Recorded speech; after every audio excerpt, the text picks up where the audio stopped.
wherever you're checking out the show from. It's almost that time. We're 3 minutes out and counting. That's right. So I figure I'd start a couple minutes early so that we can go ahead and go through the preliminaries. Like, for example, I want to know if you guys can hear me. So that's the first thing. Let's get that out the way. Make sure all my gadgets are working properly. So if you can hear me, go ahead and sound off. And I also want to know if I can see your chats. So where y'all at? Okay, I see some people chatting over here, but I don't see anything. Well, there you go. See how you doing, Kev? I'm doing great. I'd be doing better if our dang on Republicans were doing more. Burning me up. Y'all been following this latest crap. Look like we're about to make a deal with the devil again. Burns me up, man. McCarthy. But hey, it is what it is. We'll see what happens with this crap. Yeah, they might have to go ahead and pull the cord on McCarthy with this whole spending bill and all of that mess. But we'll see how that all works out. But there's other areas that the Republicans need to be doing a lot better with. And we're going to go over some of those tonight. They need to put the pressure on these Democrats and how they're governing our country. I mean, something's got to give. I feel like let the bodies hit the floor. Something's got to give. Something's got to give. That's right, man. I feel like something's got to give. Now, before we get started, please hit that like button, share my videos, follow me on Facebook, Twitter, all the other places too. The links are below. And also, if you want to donate to the channel, feel free. There's links in my descriptions that shows how you can do that through my PayPal, my Cash App, and all those good places. And of course, the super chat if it's working. That's if it's working. You never know when it comes down to these cats. So, with that being said, y'all, I think it's about that time. Let's not tarry any longer. Let's get into what we need to talk about tonight. But first, I got to get loose.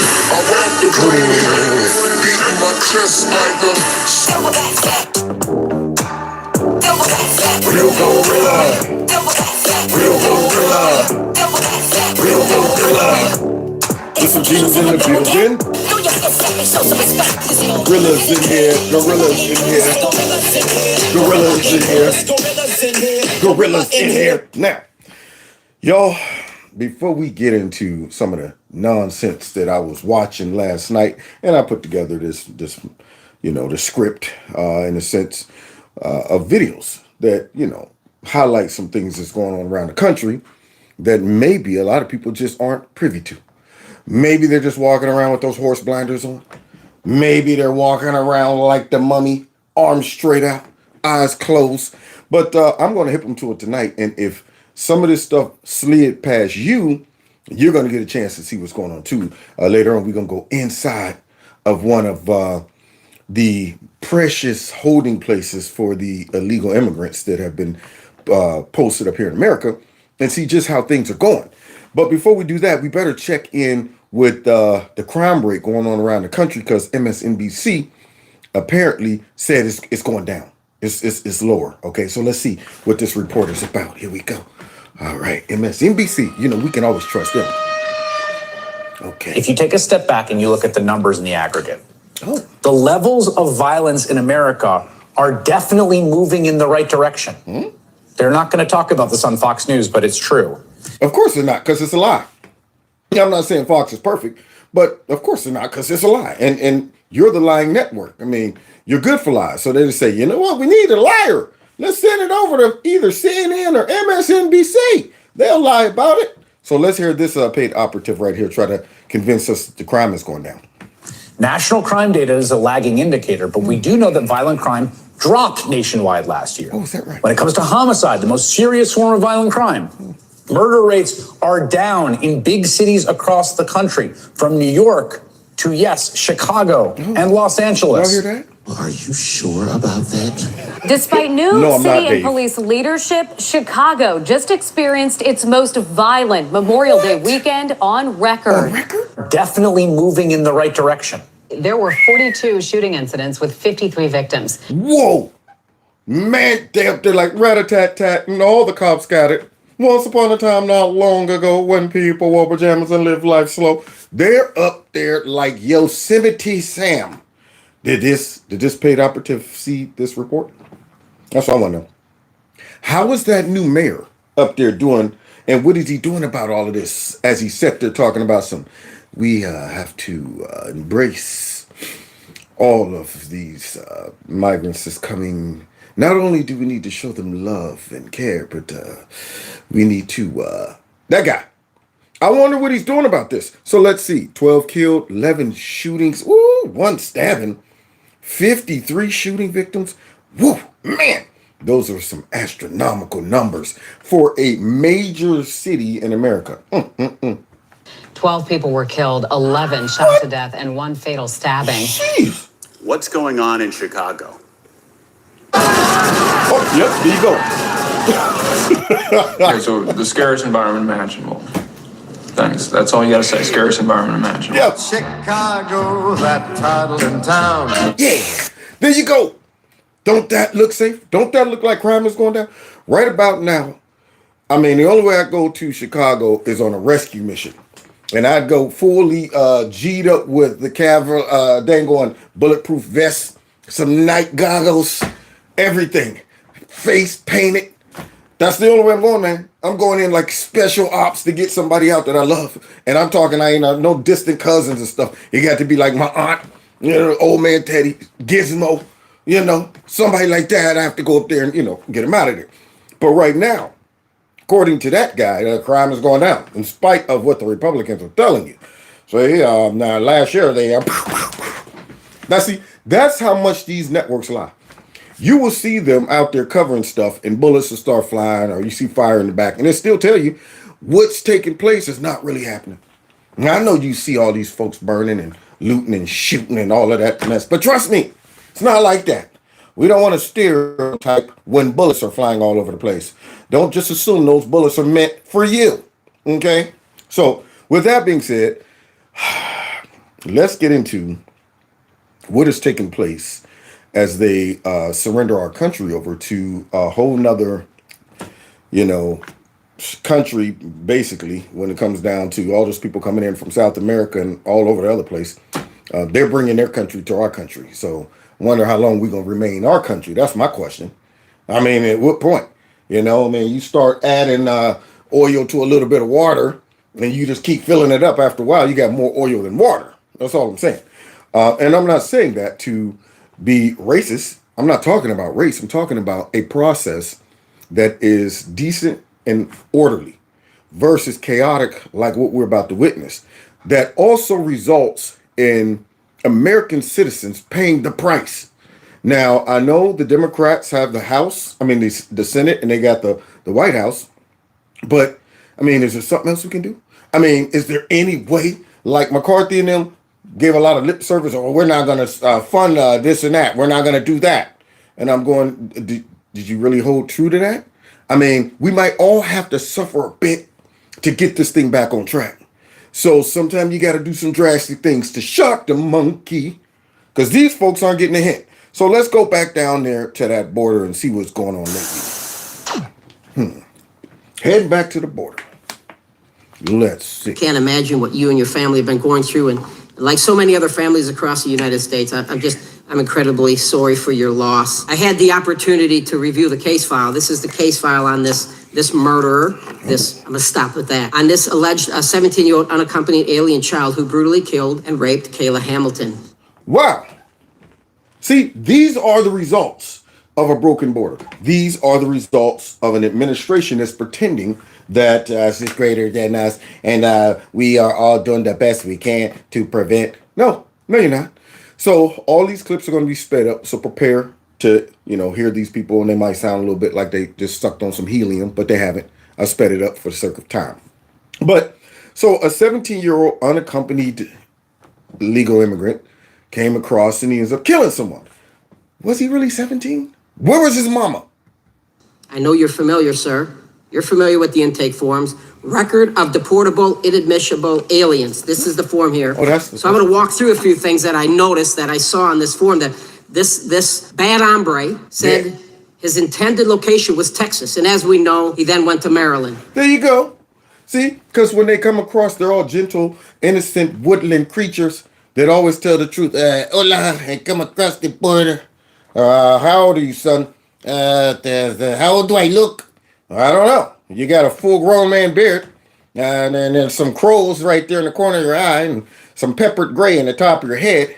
But it's hard to make a distinction. So how old are you? 17. Okay. Are you sure? Let's see. All right, now where are you going? Texas. As soon as they get there, shoots up to Maryland. What happens then? I'm anxious to find out the end of the story because we know they're all telling the truth when they come across the border, right? He didn't stay in Texas, didn't stay there very long. This bad hombre said he had no funds in his possession and that his father was his method of support. And as we know, he somehow was moved to live with his aunt. This bad hombre said he was claiming credible fear like everybody up there. We know that a majority of those claims are unsubstantiated. I think it's about 10%. If that. That's generous with 10%.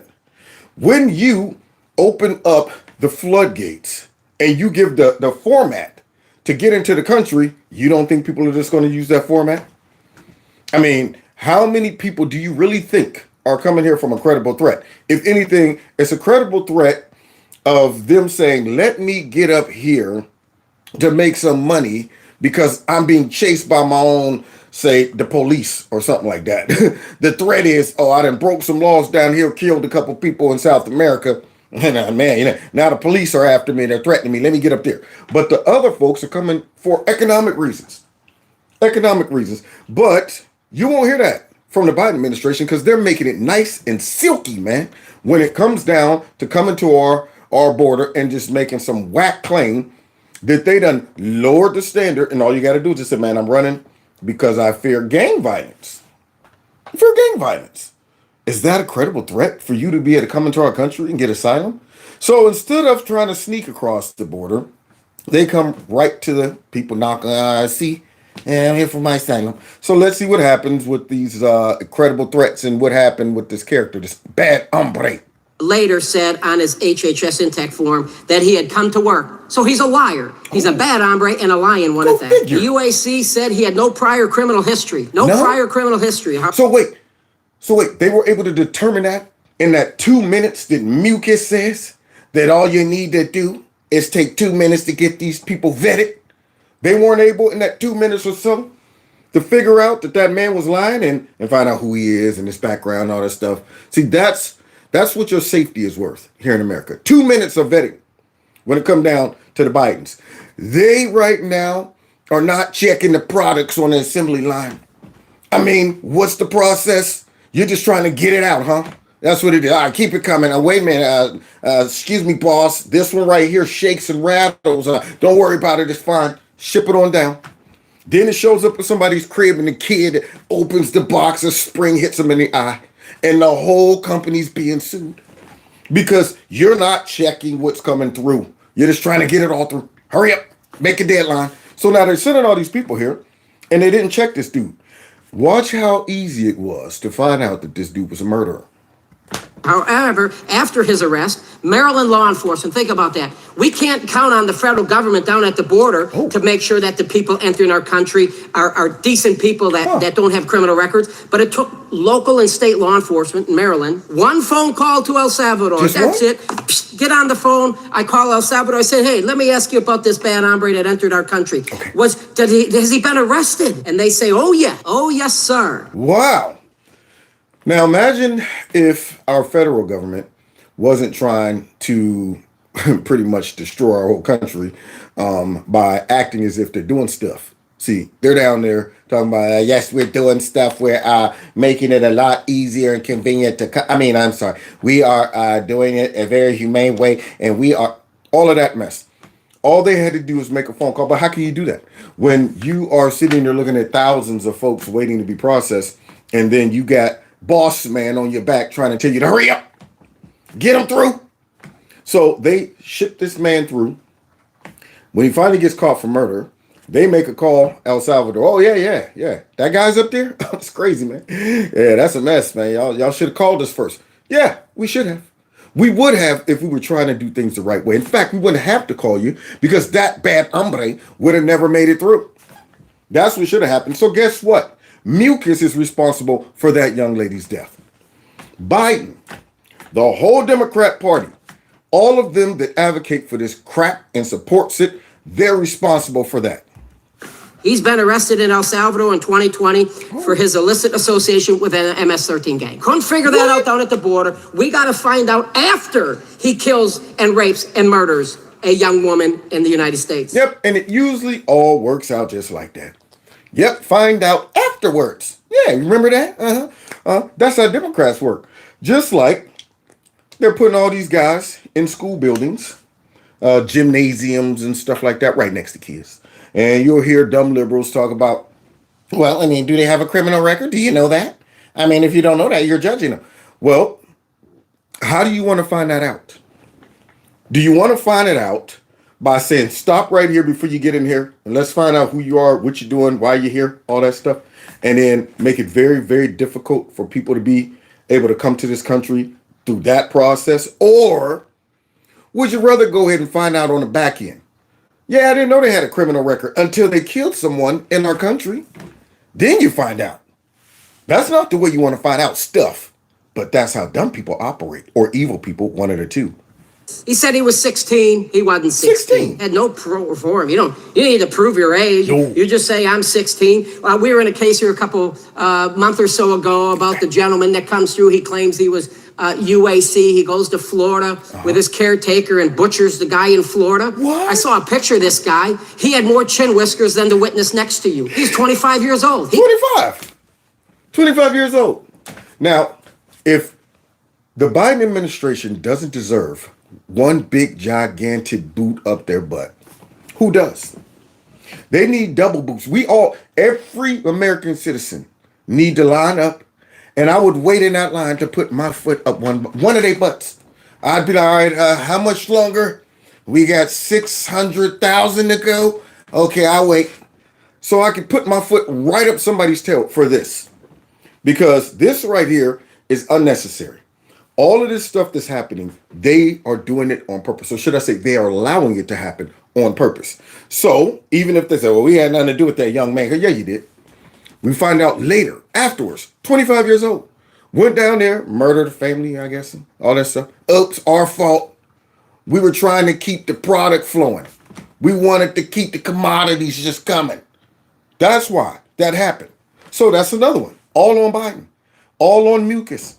All on these Democrats. That's what it is. It's on them. He came in as an unaccompanied alien child. How does that work? How does that happen? Why don't we have more safety guards? So we were because we removed them. We removed all of them.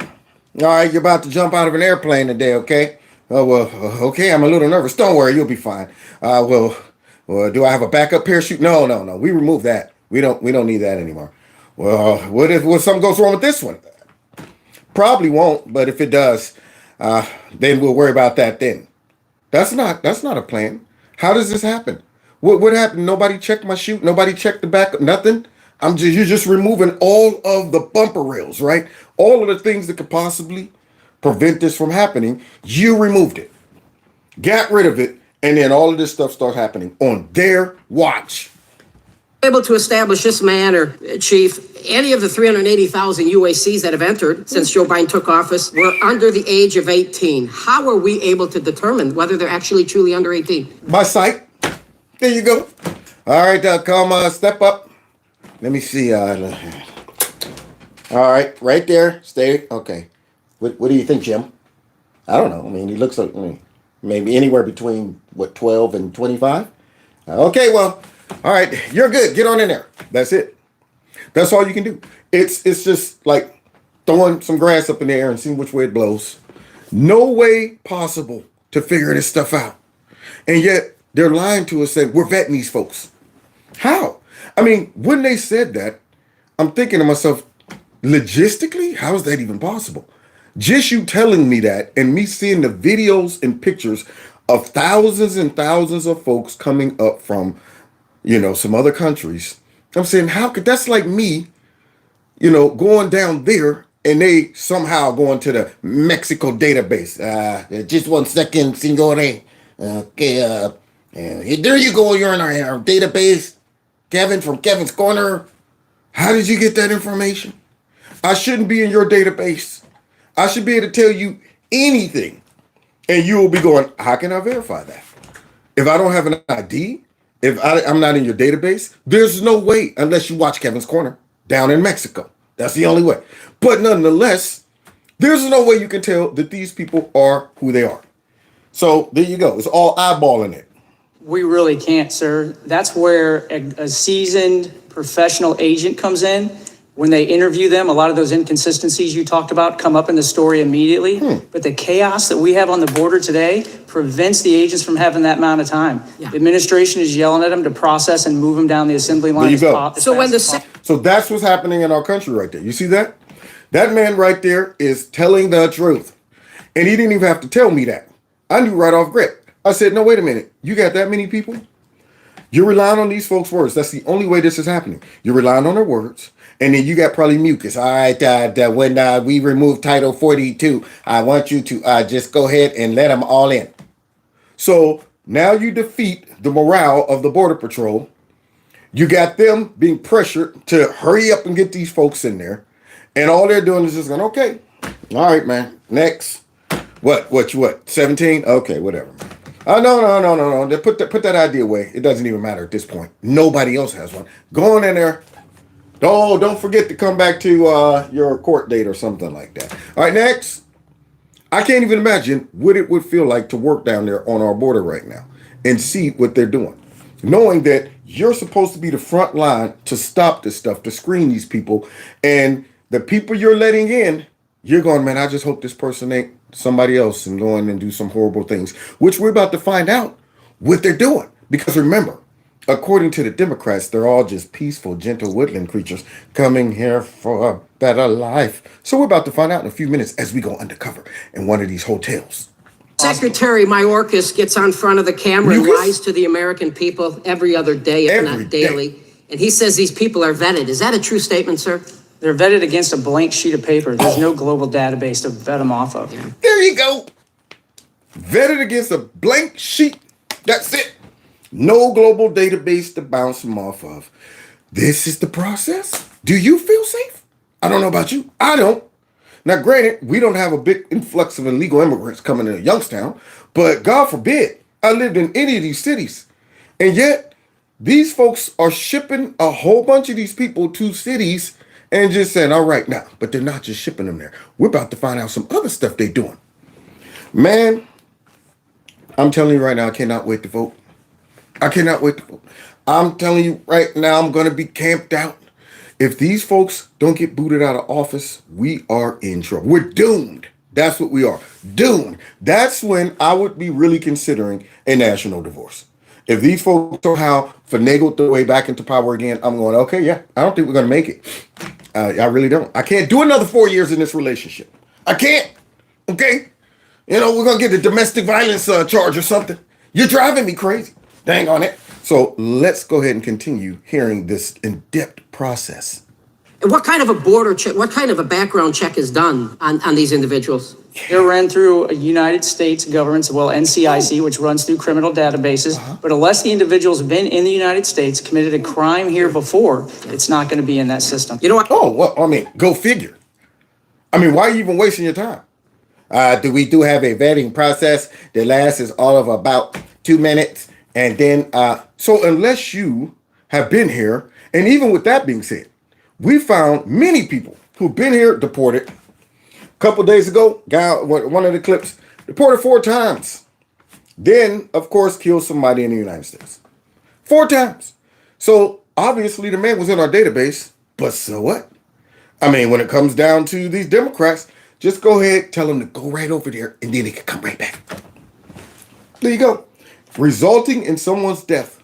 So this is the process. Now, I wonder if all these Democrat voters know that this is how it works under the Biden administration. See, they were very vocal about what they thought Trump was doing down there. I mean, the news was reporting his process. They were down there covering it. Look, right now, there are migrants coming. They're pretty much heard some ripping sounds as Trump himself personally was ripping babies from their mothers. Some of them weren't even born yet. He was ripping them from the womb, and you can hear the sound. It's very, very concerning There's lots of Mexicans being called all kind of racist names by Trump. He's down here. You can't see him, but he's down here, and he's calling them racist names all the time. They were talking about how Trump's organization and his process and all that stuff, all of that, but they don't talk about this. They don't talk about all these loopholes that they put in so that, of course, this broken system can operate without their voters knowing that they broke it on purpose. Because if you're a Biden voter or a Democrat voter and you hear this and you're going, this is how they govern, they're making choices like this and they're telling us we're qualified. We're looking out for the American people. With a system like this, we're protecting you. Oh, I've said it before. I'll say it again. This is number 3, I think, third hearing on the border. All Joe Biden had to do when he was inaugurated on January 21st, I went there. I respect the office of the president. All he had to do was keep his mouth shut. He didn't have to say anything about our southern border, and we'd be a much more safe country today. True. And that's what got him in trouble. Yeah, search the border. We're going to make it easy for people who seeking an asylum to come to the country. And we're going to, all of that. All he had to do was write it out. That's across the board in almost every category. The economy, our gas and energy, all of the things that were working. All he had to do is sit in the cockpit like Captain Kirk. Scotty, take us out. That's all he had to do. Captain's log, Stargate 44, rounded off to the nearest decimal point. Just sit right there in the bridge and write it out. Tell Scotty to keep it out. Right on the course. Keep going straight. There you go. But no. Their goal was to come in and reverse every single thing that was working. So now you must take the blame. And yet when you hear them, they always say, we're fixing what the last administration broke. How in the world can you say that? When the border was more secure under Trump for like 40, 50 years or something like that, was crazy. And then they're saying we're fixing that. Yeah, you're fixing it all right by breaking it. It's unreal, man. March 12th, 2021, I have a report, hold it up, following a reassessment, the DCD director terminated Title 42 with respect to unaccompanied alien children. If I'm understanding this correctly, is it true that for the last 2 years, we created a blanket waiver to allow anyone claiming to be under 18 into the United States, despite their criminal records or gang affiliation? I believe the gang affiliation, if they know, they can still deport them, but for the most part, Parents, yes. let's be clear. So you hear that? If they are gang affiliated, then yes, you can deport them. But that strangely seems to not work. I mean, because so many of these same guys who they might say, all right, this guy right here, I think he's a part of MS-13. They send him over there and somehow they end up over here. How is that working? See, this is the problem. No one should be coming to the country through this process at all, especially from South America.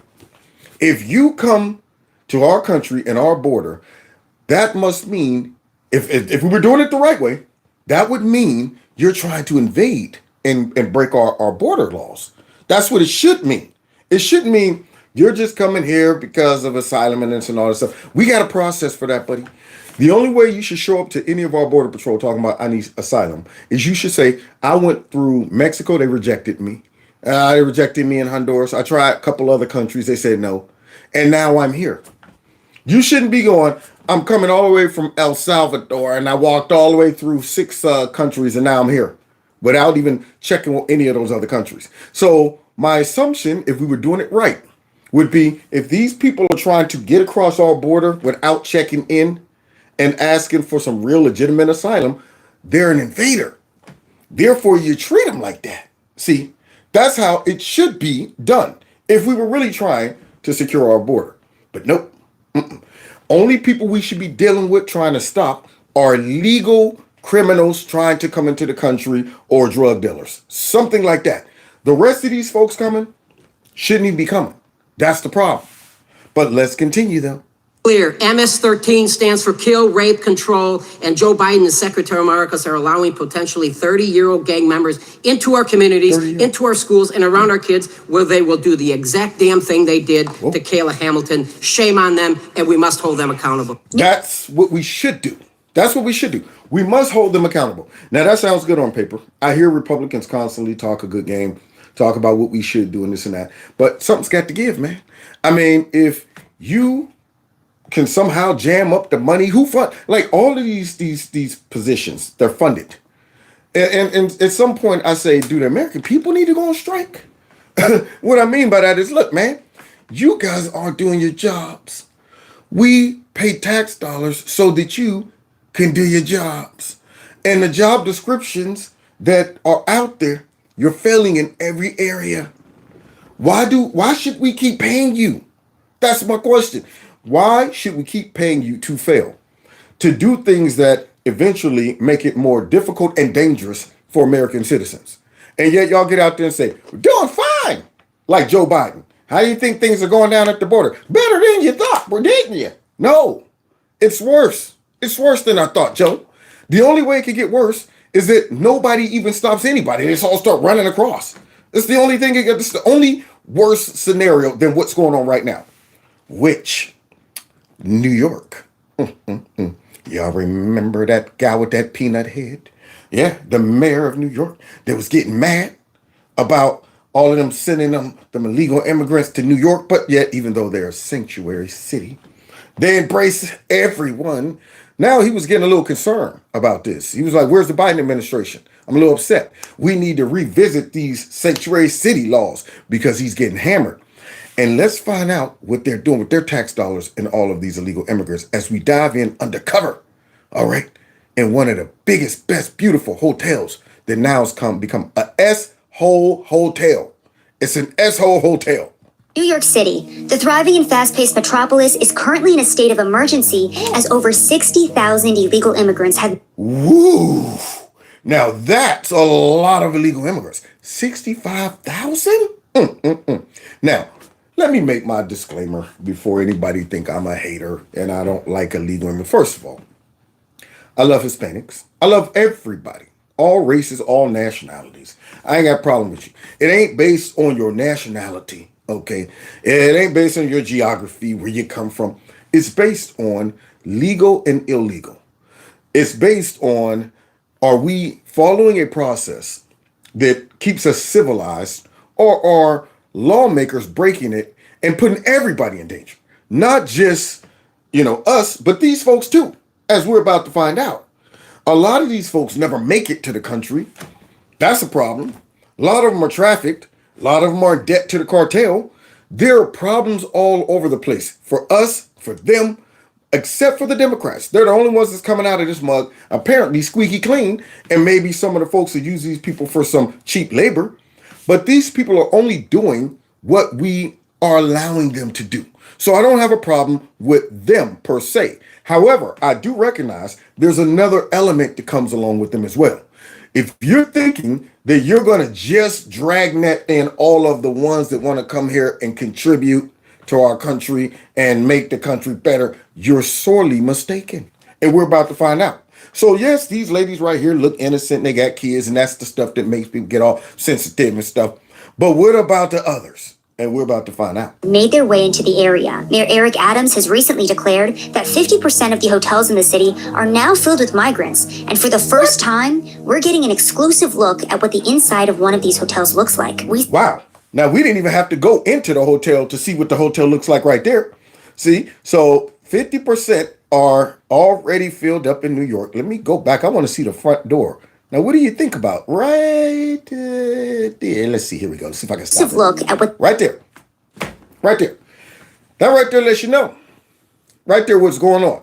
So, how many hotels that you know in the middle of New York, or fancy hotels, that on the way in, you just see a whole bunch of people standing out right in front of the hotel of the same race?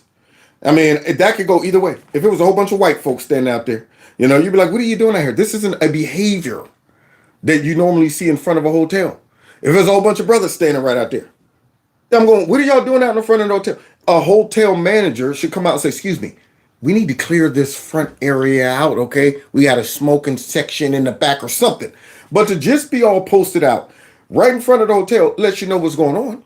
Would you be one to say, yep, let me go ahead and walk through a wall of people to get into here? I'm about to rent a room. You'll be concerned. You'll probably keep it moving. So off grip, you already know. They're overwhelmed. These people are staying here. This ain't one of those, you know what, we're just hanging out in front of the hotel. They're looking at the hotel right now like, this is my crib. I'm just standing outside the crib. What the inside of one of these hotels looks like. We Let's sat see. down with whistleblower Carlos Arellano, Whistleblower. who worked inside the Row NYC for the past 7 months. Whoa. This hotel, located 1 block from Times Square, previously. Woo, that's a beaut. Oh, yeah. I bet you that's one of them ones you got to pay at least $5,000 a night or something, somewhere around there. Let's go in and see just how beautiful it looks now. Previously rented rooms for $500 a night. Carlos Whoa, shares $500 it is a now night? the largest migrant hotel in New York City. So in the hotel, we have close to 5,000 migrants. It hovers between 4,800 to 5,000. It's the biggest hotel out there that's housing migrants. So you got a hotel of migrants. That's what you got. A hotel that you used to have to pay $500 a night. Now you got 5,000 migrants. Now let me ask you this. If you were someone who came to the country the right way, if you were someone who was vacationing and you paid $500 to stay in that hotel a night, you probably would appreciate the hotel.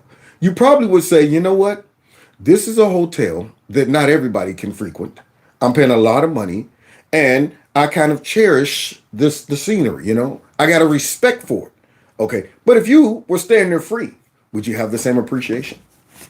I mean, if they just said, man, this right here, we're going to go ahead and shove you in here. You're looking at this mug. I ain't paying no money. There's nothing invested in here. And that goes across the board when it comes down to illegal immigration versus legal immigration. If people come the right way, they're going to have a greater appreciation for the country. You're not going to see them all posted up with their own flags talking about we here to stay. You're not going to see that. You're going to see them saying, I'm proud to be an American. I had to wait 8 years to get in here. I had to learn stuff. I had to study some stuff. All of that. But you come this way, and it's not just the room stay.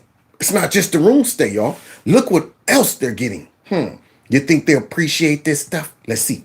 They house 5,000 people together in 28 floors. You have the NYC badge, so you're a city employee, correct? Yes, I was a side administrator at the Row Hotel. Anything involving this hotel, I was helping run it. So anything involving the hotel, he was helping run it, which means this guy is a real whistleblower. He ain't somebody, well, you know what, I work in the basement, I wash the laundry, and I didn't see it personally, but I think this guy knows exactly what's going on. So now, unlike that other hotel that I showed y'all a couple of days ago where the guy tried to go in and they were like, I'm sorry, the hotel's closed. And the guy was like, for what? Wait, what? Why can't I come in? Trust me, it's closed. But you see all the illegal immigrants going in? Unlike that hotel, now we get to go into this one and probably see why they didn't want that guy to go in that other hotel. The first stops migrants make when they are bussed in is the Port Authority bus station. Oh, okay. It's at this station that they are first dropped off, assigned a hotel, and sent to locations such as the Row NYC. Dropped off, assigned a location, a hotel to go stay in. Now I know they all look, y'all said it sound like helium. Yeah, I know. I got them sped up. So yes, everybody's talking like follow the yellow brick road. They all sound like yeah. But nonetheless, who pays for them to get dropped off? So you get dropped off the bus, then they say, here's hotel. Now, if I go to New York right now, y'all, and I just pull up, what hotel do I go to? Somebody give me a pass for my hotel stay. You think I get one of those? So that means somebody's paying for this. So when a migrant comes to the hotel, what does the process look like? They're taken to our intake center, which is, they just register their names. That's it? How many kids. That's it? And they give them rooms. With our medical team is where they determine if they need certain vaccinations. Whoa. So wait, they go to a registration place and you give them just your name, how many kids. No need to know if that's your real name. So how many kids? Then you get to go to the medical stuff and they ask them if they want to get a vaccine. Now I'm guaranteeing when they go there, they're going to say, now listen here, you're in New York. You must be vaccinated to stay in this hotel. I'm sure that's what they're going to do to these people. Like they did to us American citizens up in New York when folks was wanting to go into the library, even black people, and they wouldn't let them go. I'm sure that's what they're going to do to them, right? Which are usually turned down by the migrants. They don't want them. But a lot of the times they will have some kind of sickness to them. And that's when they're Ubered out to hospitals that work with the migrant hotels. Wait just a minute. Did y'all just hear that? I don't want it. Why don't they want it? Why aren't they being forced to get it? Why aren't they saying, well, I'm sorry. If you don't get that, you need to go back to your own country, okay?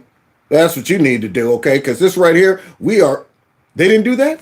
And if they do have a sickness, then they're Ubered right on over to the hospitals that work with the hotels. So they all got contracts to service these people for free. Who's paying for this? New Yorkers. See, this is the stuff right here that when I see them on TV like, this ain't fair, this ain't right. I mean, I don't want to hear that. I don't want to hear none of that. So let me understand. They get shipped to the hospital next. Y'all follow on this so far? Free bus in, signed to a hotel, name, how many kids you got. Okay. Oh, you don't want the COVID? Not that cool, then forget it. Oh, but you do have tuberculosis? No problem. Ship them over to the hospital. I'm sure they're going to say, you know what? We're about to rack up some medical bills on you, pal. You're going to be in debt for the rest of your life. Everything ranging from doctor's visits to medication is paid for the migrants.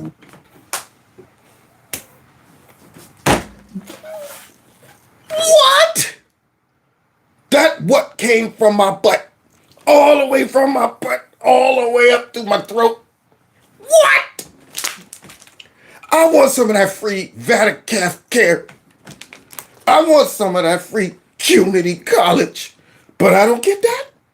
So wait, they get their medical free, and all of that stuff. I mean, this is a silky deal. I'm thinking we should all bounce. Go down to Mexico. Come back through. I'm thinking that's what we need to do. Come back through. You know, give some type of accent. I don't know. It don't matter where I'm from. I'll pick one. I'm black, but I'm from France. Merci. Oui. And coming for a credible threat. No. And come on in. Get shipped somewhere. Nice hotel stay. Yep, that's right. Medical paid. And what else they get? I believe we have a document where car seats can also be provided for the migrants as well, correct? Yes, car seats, cribs for newborns. There's, I want to say, at least 2 to 3 babies a week being born at this hotel. 2 or 3 babies a week being born at the hotel. Now those babies are nice American citizens, which makes their parents American citizens. There you go. Yep. Easy access to the whole country. Man. I tell you, when I was putting this together, I was watching this getting mad the whole time. I'm like, why are you doing this to yourself, Kev? Why are you watching this make you... It ain't for me. It's for the people. People need to know what these folks are doing, man. So let me see. We got babies being born in a hotel. We got folks getting free medical care. Yeah. And staying at the hotel. Let's see how long they get to stay. I'm sure there's a deadline. I'm sure there's going to be some other things attached to it. Let's see. On top of free medical care and transportation, Carlos also shares that the migrants receive laundry services, housekeeping, and 3 meals a day alongside their hotel rooms. Nobody popped into my crib and helped me do my lunch. Where's my meal? I want a meal showing up at the crib. Ding dong. We're here to drop off your 3 meals a day, Kevin. Where's that? Huh? What about all of those struggling families in the hood or the Appalachian or mountains or something? They're struggling. Where are their meals? This right here is the stuff that makes me want to go get the boot and put it right up somebody's butt. That's what it makes me want to do when I hear this. Now, this all is being provided by taxpayers. However, it's politicians who's pinching that money off to service these people. Those politicians support this whole movement. Those politicians need to get voted in, or if you're smart, voted out. For them to do this, some idiots had to have voted them in. But if the idiots wake up and realize, hey, why are we paying for all of this? Maybe they'll say, how about the next time we vote them out? But I guarantee you, unless folks are watching reports like this, see, they're not going to know.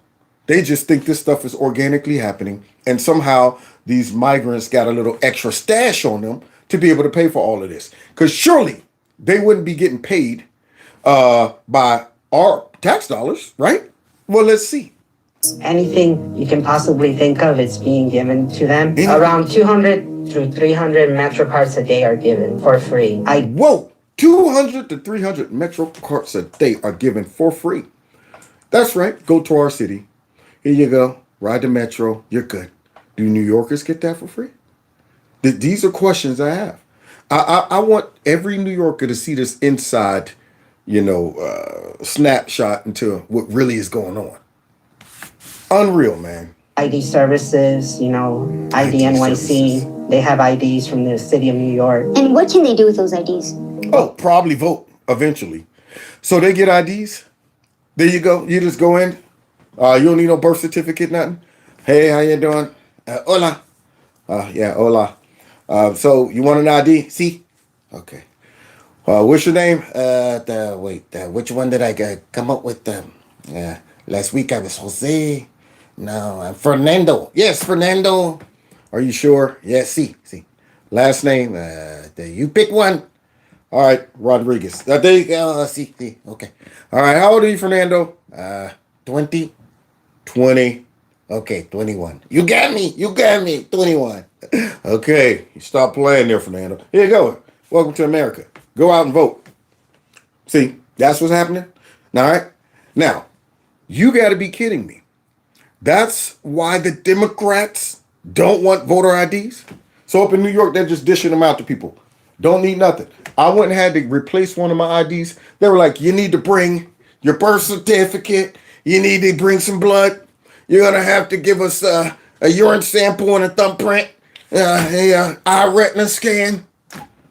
And they just show up and get an ID. Well, a lot of people in this hotel are working with that ID. Aside from that, I've seen food stamps, cards arrive, a lot of services that are provided to them just for having this ID.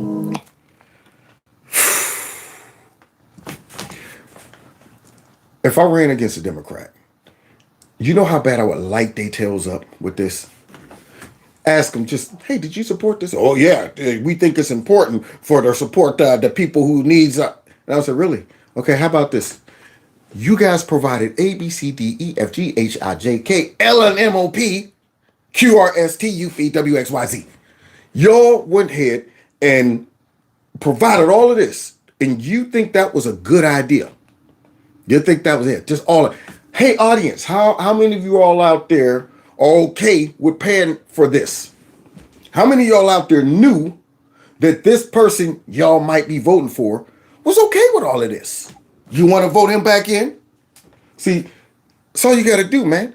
These folks are supporting some of the worst decisions ever. And I never hear this stuff come up in detail and highlighted and itemized in debates. They all support it generally, and you might have a discussion over it. But these are the things that really makes this stuff work that the American public don't know about. They just look at their check and say, wow, man, this is 37% of my pay was taken. I guess they're using it properly. It's probably in Ukraine or paying for a hotel stay. And then my other question for you too is, how much does it cost per day to feed these migrants? So in our hotel, it's $383 for 5,000 people. And that's just for 1 day worth of meals. $383 for 1 day worth of meals. January of this year, it was reported that Mayor Eric Adams signed a $275 million contract that would fund the migrants staying in hotels across the city for the next 6 months. So that's why the hotel sold out. $275 million deal. You ain't got to worry about bringing folks in, marketing or nothing. You just shut the hotel down for $275 million of taxpayers' dollars, because Mayor Adams, sure enough, isn't anying up to get this. They're not taking no funds, no donations, nothing like that. Now, they just straight said, let's go into the taxpayer piggy bank. They won't mind. They won't even care, because they done put us over it. They trust we're doing the right things. And paid $275 million for 6 months. 6 months.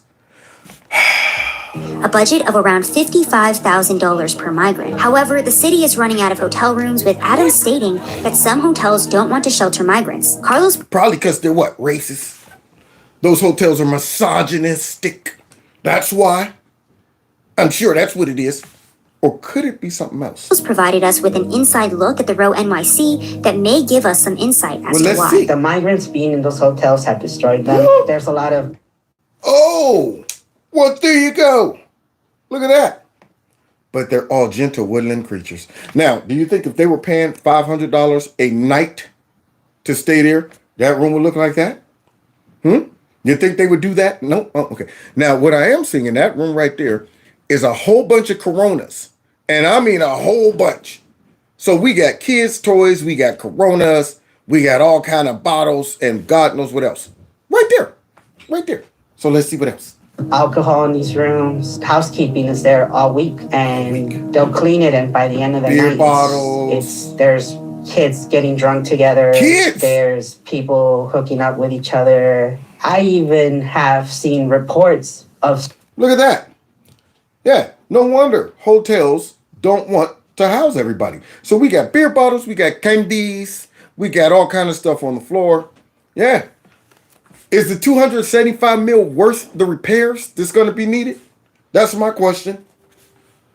Of certain managers who are using this to get intimate with people. Oh. It seems like the hotel is one big party. There's multiple guns in these rooms as well. The alarming thing is that this hotel is meant to be a family hotel. Okay. One situation that I'll never forget was I was on my lunch break And what happened? and I was at Walgreens, and while I was in line, I saw one of the migrants sticking alcohol into their children's backpack. And But remember, don't judge any of these people. They're all coming for a better life. That's it. So you got them sneaking alcohol into the kids' backpacks, bringing it into the hotel room. Now, why would they do that, young man? Tell me. and they stick them in the children's backpack because they know we wouldn't dare to check a child's backpack. They do this kind of stuff all the time. So now, the first things first, many of them broke the law to get in to the country. Well, technically, probably didn't break it because Mucus and all of them broke it first. So they should be held accountable, before any of these people. But nonetheless, they get here, they get shipped around. Now, you don't have an appreciation. You're looking at America like a parasite in a sense. You're going, I'm coming only to suck everything I can out of America that I can. I've heard that they got milk and honey over there. I heard that if I come there, they'll throw me on a bus, ship me wherever I want to go, put me in a hotel, pay for my kids to eat, pay for me to eat, give me bus fare, give me an ID, give me meals, all of this stuff they will give me. And I really ain't gonna show a lot of appreciation because why? I've invested nothing. Yeah, so why would I stop for a second and say, let's not make this look bad by tidying up around here. Let's not go ahead and turn the hotel into something to where if people are concerned about illegal immigrants, we give them reason. Yeah, let's not do that. Instead, let's do that. Let's go ahead, tear up the hotel. Let's go ahead, smuggle in booze through our kids' backpacks. Now, I'm not saying all of them. But what I'm saying is enough of them to where this man right here is recognizing this is a problem. So you would think it would be now, hey, gather around everybody. Now, we done made it. We already know the Democrats are crooked and they brought us here, But hey, let's not make things worse by doing stuff that would make citizens go, look, what's going on over here? But instead they do. Like sneaking booze in through their kids' backpacks. Whether it be drugs, whether it be alcohol, whether it be a gun, they stick it in the strollers, under the baby. During just our short time investigating the location outside of the hotel, we ourselves witnessed a migrant so drunk he could barely stand. Now that's drunk. That dude right there is that stork off of Bugs Bunny drunk. Congratulations. You're the brand new proud parent of a baby gorilla.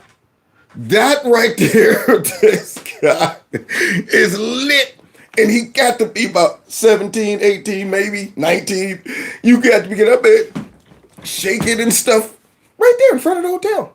Yeah, I'm pretty sure these, gentle older ladies right behind them feel safe and all of that right there. Now, this is a numbers game, y'all.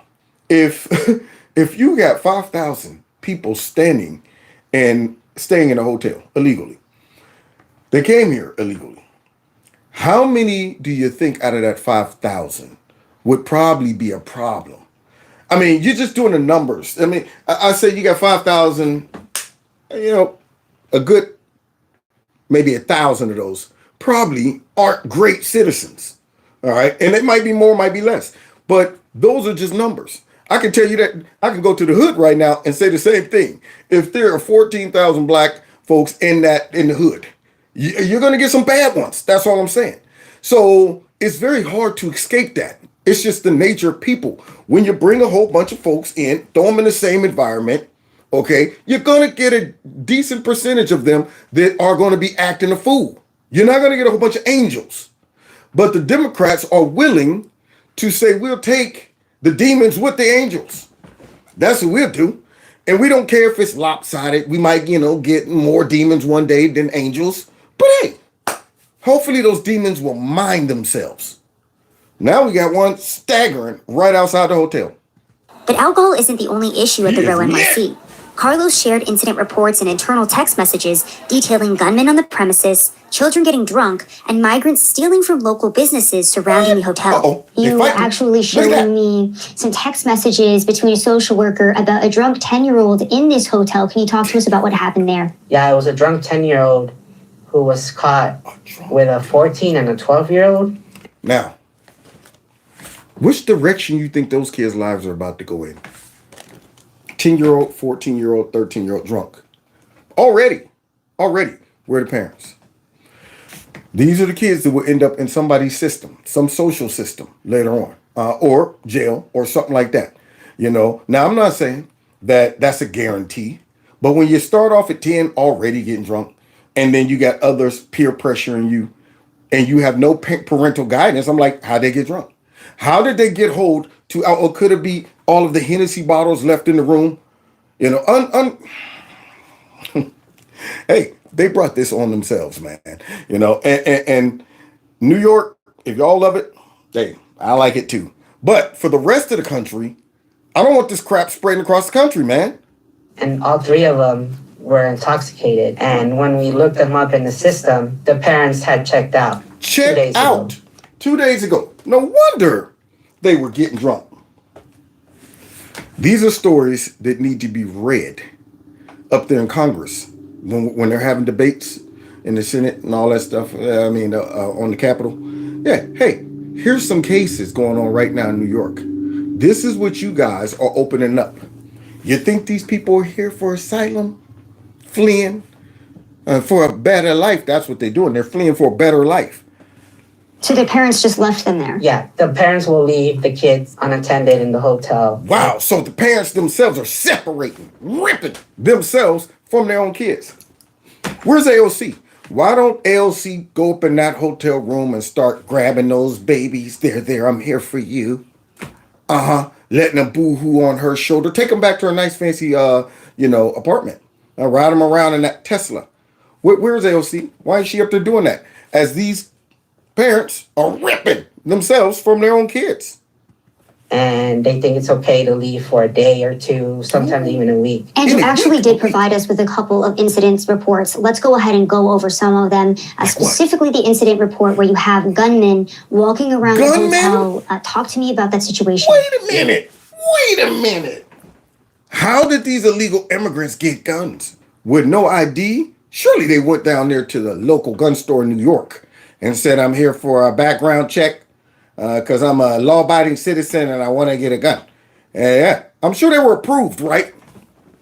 How did they get those? So if an illegal immigrant can come over here and get a gun, what do you think would happen? All of our criminals around here, how do they get theirs? Huh? Do the criminals go in and get background checks and get their guns? No? Oh, so they're still getting them in New York somehow, and yet they got very, very strict gun laws. So now if an illegal immigrant can get one, surely the regular criminal element up there can get one, but yet they got the strictest gun laws.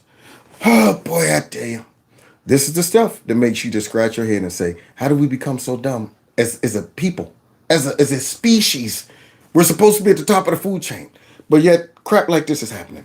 We heard a security guard start yelling, there's a gun on site, there's a gun on site. It was probably an upset person that we had kicked out of the hotel, and it sent the whole hotel into a panic. And this is an everyday thing. I myself have been assaulted. I've seen other people get assaulted. I've had threats saying, we'll be waiting for you guys outside.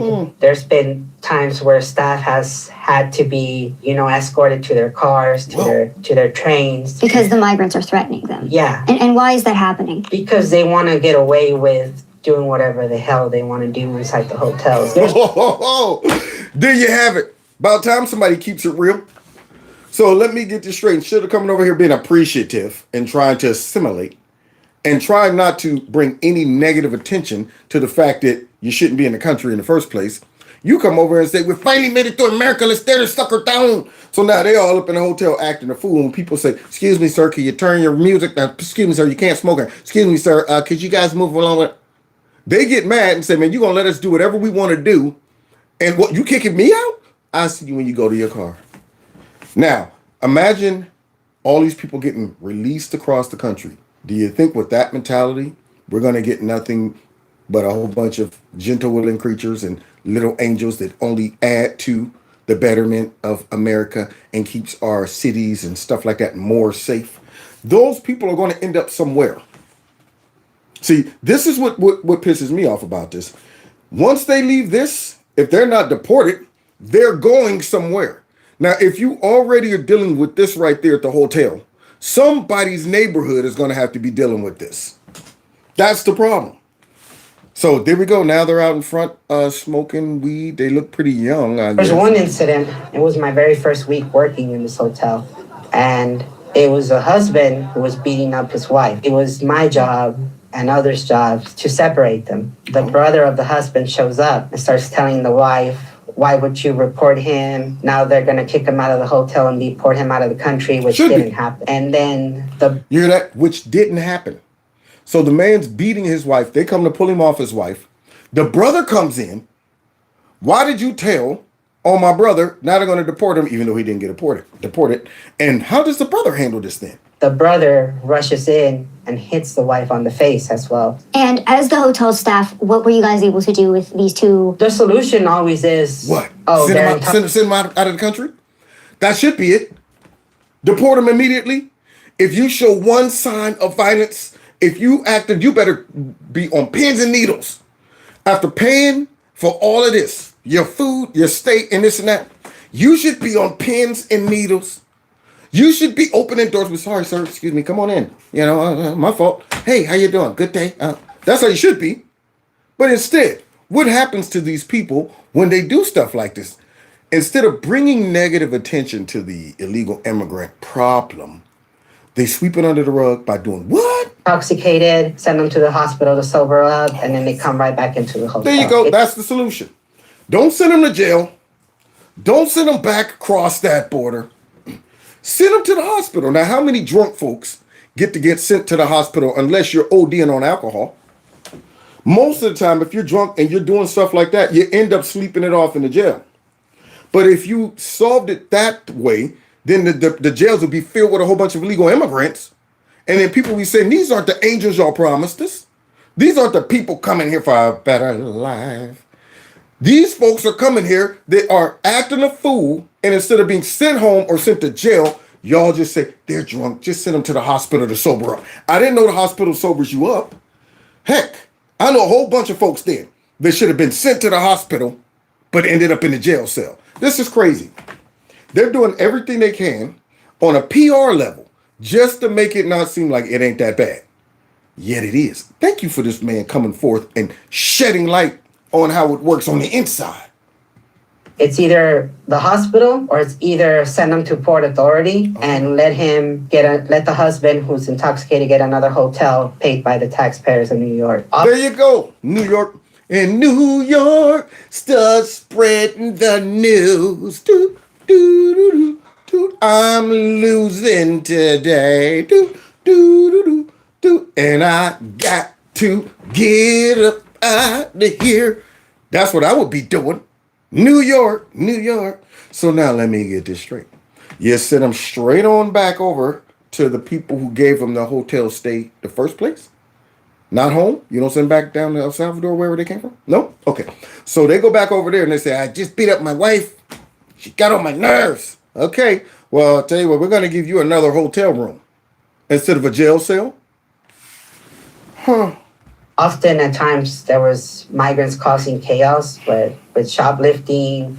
The one instant where I showed you that video, aside from being caught shoplifting, they started getting physical, and a lot of the times it was, chasing him. Oh, no. Calm the migrant down, drunk one get him fell. inside the hotel. They are out there like Benny Hill. Y'all remember the opening or the closing of Benny Hill? When they be running around, he be chasing the little bald-headed dude. Hit him with that. They right now running around out front like Benny Hill. All I need is that music. That's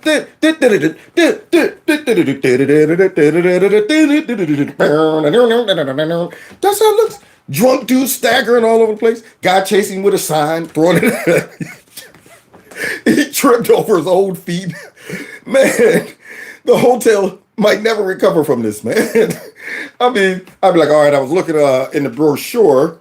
I went online and I saw some video footage of Benny Hill's opening right there. Then I realized that it wasn't Benny Hill. It was two illegal migrants in front throwing things at each other.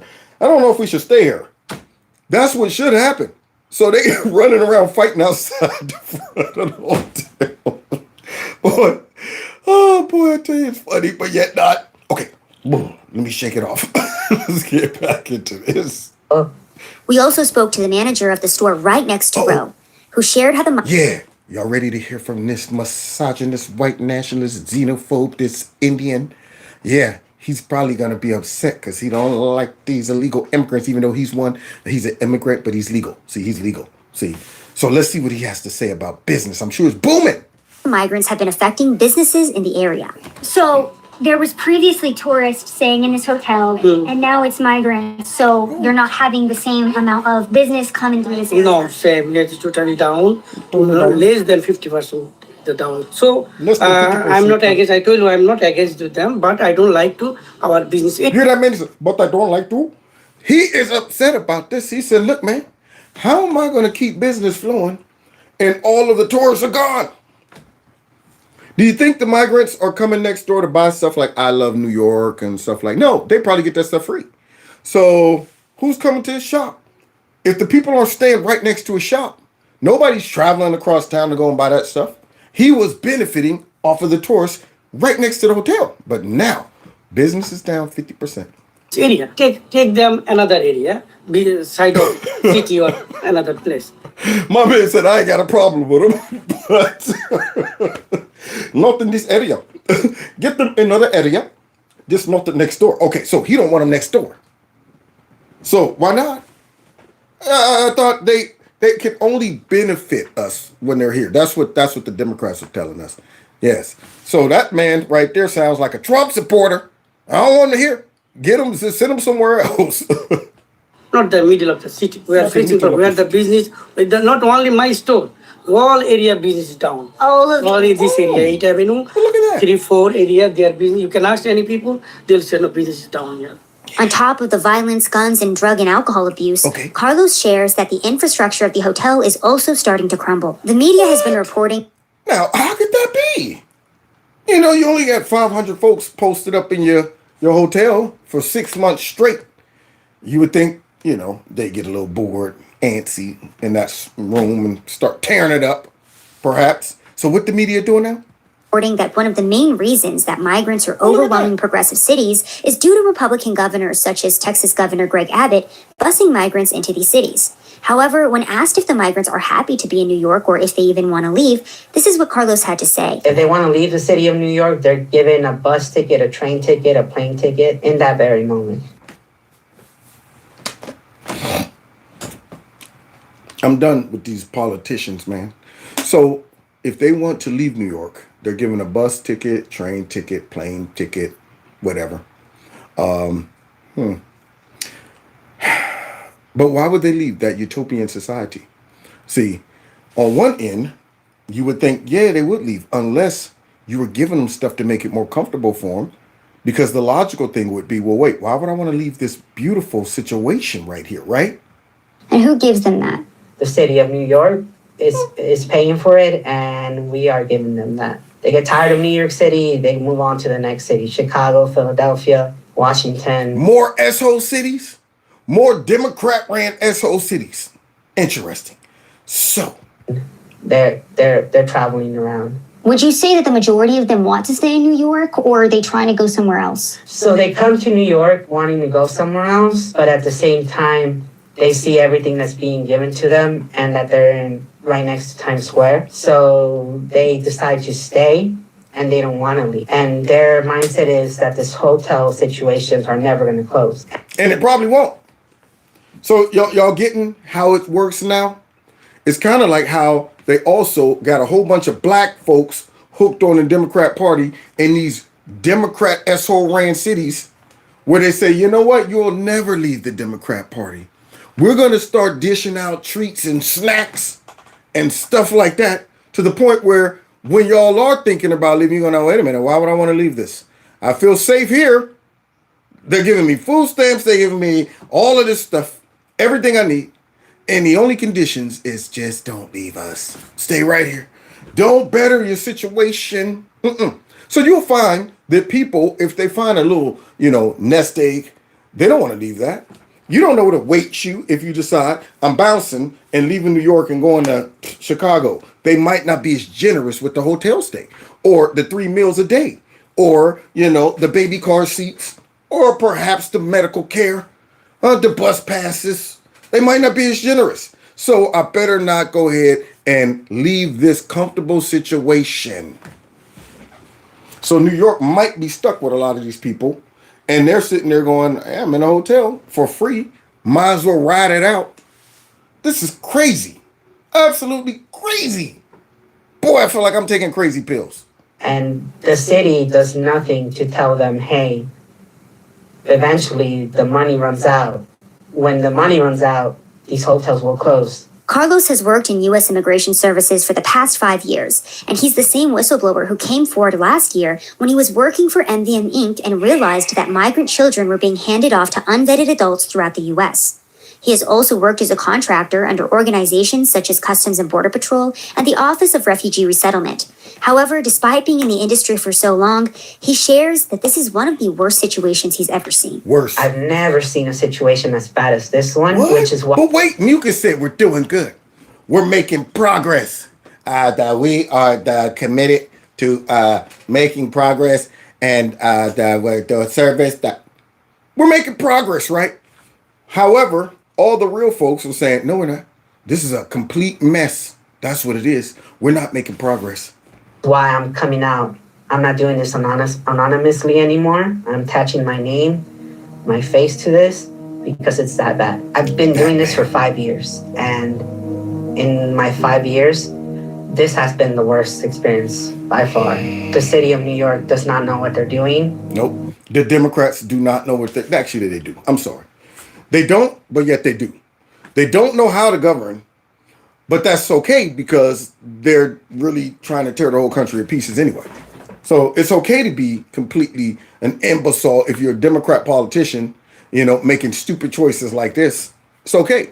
Yeah, we want you to be incompetent. We want you to be reckless. We want you to just completely shatter our border and let all these folks come in, and we'll blame it on it's greater than us. We're trying. We're doing the best we can. We don't have enough resources. We need more money. Congress needs to pass new legislation. All of that crap. And I'm sitting here watching from my crib going, I can solve this. This is not a hard puzzle.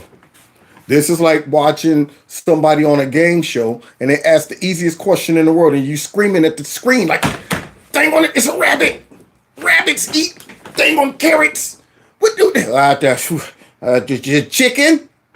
You get that mad. What are you talking about, a chicken? This is like being on Family Feud and one of your family members say something stupid, and then y'all get that slow support clap where like this is the dumbest answer.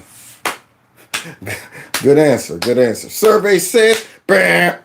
I will be the only family member like, what did you just say? That's the dumbest answer It's easy. But yet, They act like it's greater than us. And it's only going to get worse. I'd like to enter into the record. Uh-oh. Now here we go, y'all. Not only are the Democrats garbage, but so is our FBI.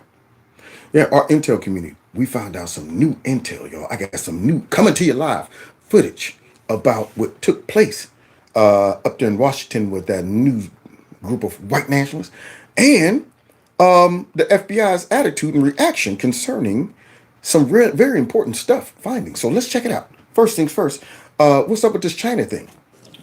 The annual threat assessment by the Office of the Director of National Intelligence. And it basically goes to the previous question that I mentioned. And let me just read malign influence operations. What this ODNI report says. It says Beijing has adjusted by redoubling its efforts to build influence at the state and local level to shift U.S. policy in China's favor because of Beijing's belief that local officials are more pliable than their federal counterparts. PRC actors have become more aggressive with their influence campaigns. Now, I'm going somewhere with this, y'all.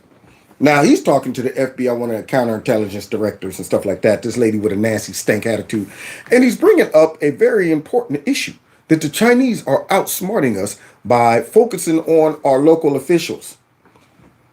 Federal folks too and stuff like that. So they're trying to use these folks to influence what goes on over here so they don't have to use their bullets and bombs and stuff.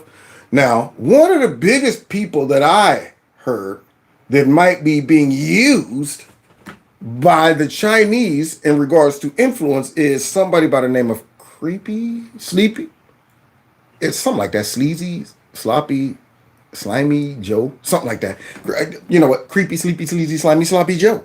So, let's see how this plays out. It goes on to talk about, and I'll enter this into the record. Please do. It goes on to talk about other tactics, techniques, and procedures. Ms. Murphy, you mentioned the work that the FBI has done on Confucius Institutes. I'm proud to sponsor a bill and legislation that gets at the heart of Confucius Institutes.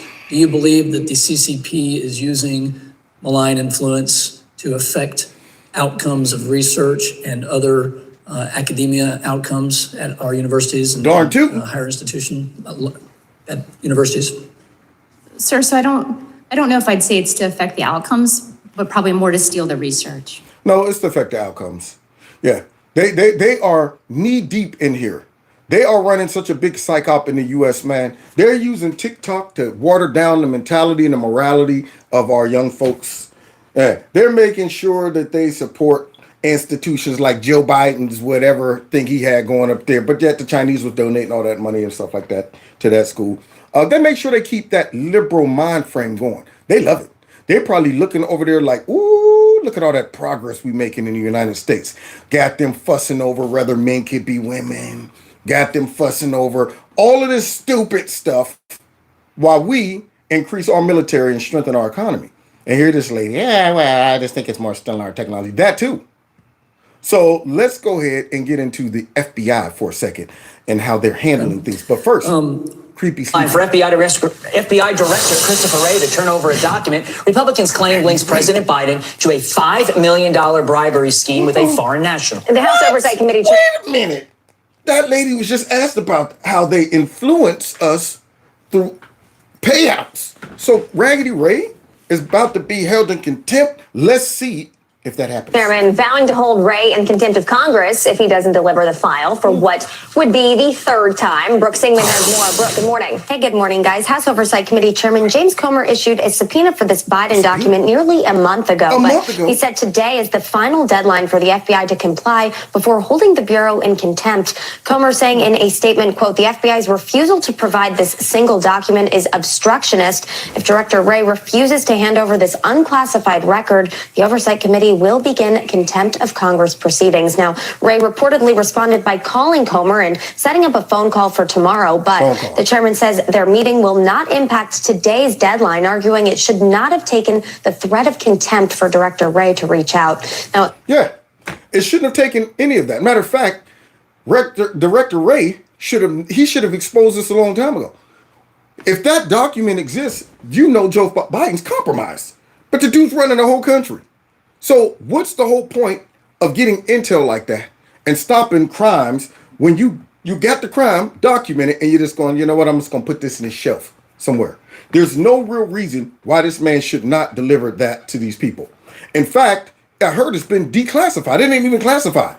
And yet, for some reason, as sources and methods, I'm sure you can appreciate, ongoing investigation is not even an investigation and all of that. In their own statement last week, the FBI defended withholding that file, appearing to refer to it as a confidential source information. Now, despite Republicans maintain that it has been declassified. Now, Democrats are rallying behind the FBI and calling out the GOP's oversight efforts. Oh, now notice where the Democrats are going. Notice who they're rallying behind. The establishment, these corrupt, funky, stinking FBI agents who are protecting Joe Biden. These Democrats don't even want to see the document. Now, they don't want to see that mess. Matter of fact, let's go ahead and support the FBI. Now, anytime you see them pretending to support law and order, you know already they're garbage. Whatever law and order they claim they're supporting, they control that law and order. Trust me. They want to use that law and order selectively. That's their own personal law and order. That's why they don't support local police. They want them federal police officers supported. Oh, yeah, you got to protect the brave men of the FBI and all that stuff, long as we control them. But you let that FBI start doing its real job, and you'll see them jump. Like, we want to see that report. We want to. Anything that threatens their power, they want to definitely tear that down. But anything that helps them, they protect it. So now here they are. They done jumped on board with the FBI. They love them now. They love them. Efforts. According to Congressman Jerry Connolly, this is, quote, part of the assault on the FBI that the Republicans have launched, fueled by Trump's hatred of the FBI. Well, now, they are so easy to see through. And it burns me up that people can't see through that. The Trumps, it's fueled by Trump's anger in it. You don't think Trump got the right to be upset? These suckers tried to set him up multiple times. Fueled by Trump's hate and anger over at the FBI. First of all, Trump ain't said nothing about that. The Republicans are trying to get this. But yet they try to tie it all together. And somehow if you can slide Trump's name in there, then that just, I guess, malfunctions everybody's common sense. Yeah, Trump, it must be something up. It's unreal. Congressman Jamie Raskin, the ranking member on that committee, is going further, labeling the threat of contempt as, quote, a ludicrously overblown response. But House Republicans say the American people actually want them to hold the FBI accountable, even floating impeachment proceedings to do so. Listen. I've signed on to an impeachment bill for Director Wray. I think the House needs to move forward with this. We now have direct evidence that they are retaliating against whistleblowers who are protected under the law via Congress, and we need to take action. If we don't, the American people are just going to shake their head and wonder why Republicans are in charge of the House and nothing happens to the individuals that are violating our laws. We'll see how the FBI responds later today. They'd even take cash right out of the drop boxes. And it was up to this guy right here, standing in front of about $2 million, to skim the cash off the top without anybody getting wise. The IRS or anybody. Because that's exactly what's happening. That's what said. This dude right now has been operating above the law. Now, we're about to expose some new latest evidence that should immediately prompt the FBI to bust down the White House doors and drag Creepy Sleepy to jail. But this is Creepy Sleepy lying.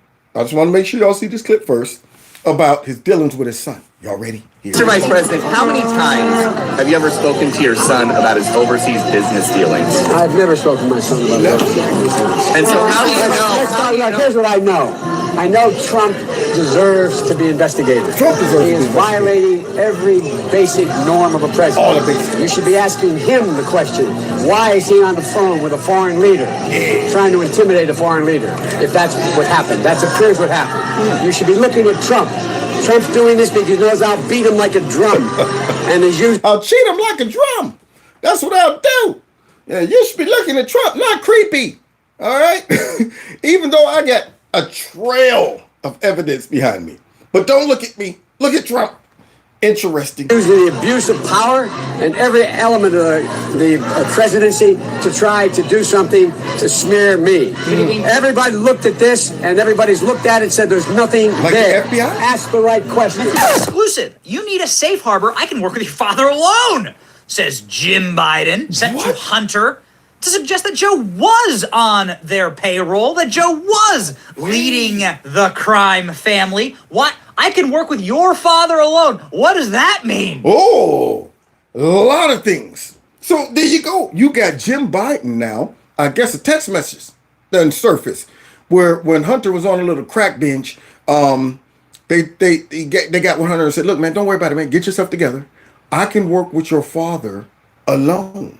Okay. So let's go ahead and see if we can flush this out, because see, if we're putting this together, shouldn't Ray be putting this together? Shouldn't the news be putting this together? In 2018, Hunter Biden's world was collapsing. The New York Times had run a big story on one of his shady deals, a Chinese energy deal. Yeah. The China oil conglomerate that was going to pay Hunter Biden a lot of money to make sure that they got American oil pumped directly into their communist system. It appears that Hunter was in free fall, and that Jim Biden reached out to the newly discovered messages to offer him a safe harbor. Safe harbor. The exchange is insightful into the train wreck of a life that the scion of one of the most powerful families in the country once led. However, it is also an insight into the world of influence peddling, where millions of dollars simply evaporated into the coffers of the Biden family. On its face, the messages seem to contradict public statements from President Biden over the foreign influence peddling scam that Hunter ran with his drug-infused, destructive lifestyle. The New York Times story, caused panic in the Biden family. Despite large supportive media, the Bidens had long been known for influence peddling. Jim Biden, repeatedly criticized for marketing his access to his brother across the world to some of the worst regimes on earth. Hunter knew that the New York Times story was just the tip of the iceberg. There were deals all over with foreign figures worth millions, and these figures with close ties to foreign intelligence. Probably like Russia. That little lady that we saw with the FBI talking about yeah, I'm over that, and they say we do need that, all that stuff. She should have been catching all of this.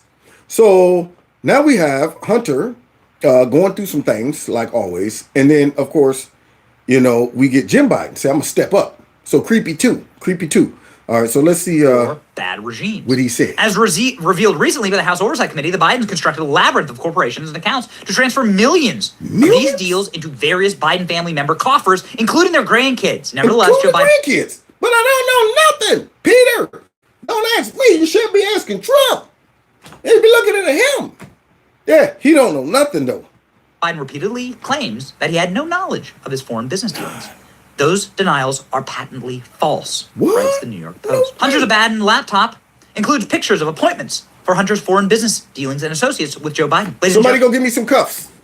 Someone go get me some cuffs. Apparently the FBI can't do it. They can't. It's greater than them. This is unreal. Now, just a smidge of this, if Trump was involved in any of this. Thrown in the slammer. When he tried to accuse Trump over there when he's talking to Peter, only thing he can say, it looks appears he was trying to intimidate another leader. That's it. That's all you got. Yet, same guy sitting on TV talking about something. I told them to fire that prosecutor, son of a gun. They fired him. That guy. All of this stuff left out there in plain sight. And yet he's talking about, look at Trump. Gentlemen, those meetings include arrested figures inside of the Communist Chinese Party. In a message from his father, Joe Biden says, I think you're in the clear to Hunter Biden. Jim Biden, that's Joe's brother, appears to rush to try and fix the issue with Hunter Biden spiraling into a cocaine and crack-fueled bender. He assures him in a text message, I can be a safe harbor. I can work with your father alone. Who is his father? Joe is his father. So now, here we go. I can work with your father alone. Now, why would he be saying this? Work what? What business do him and his brother have together?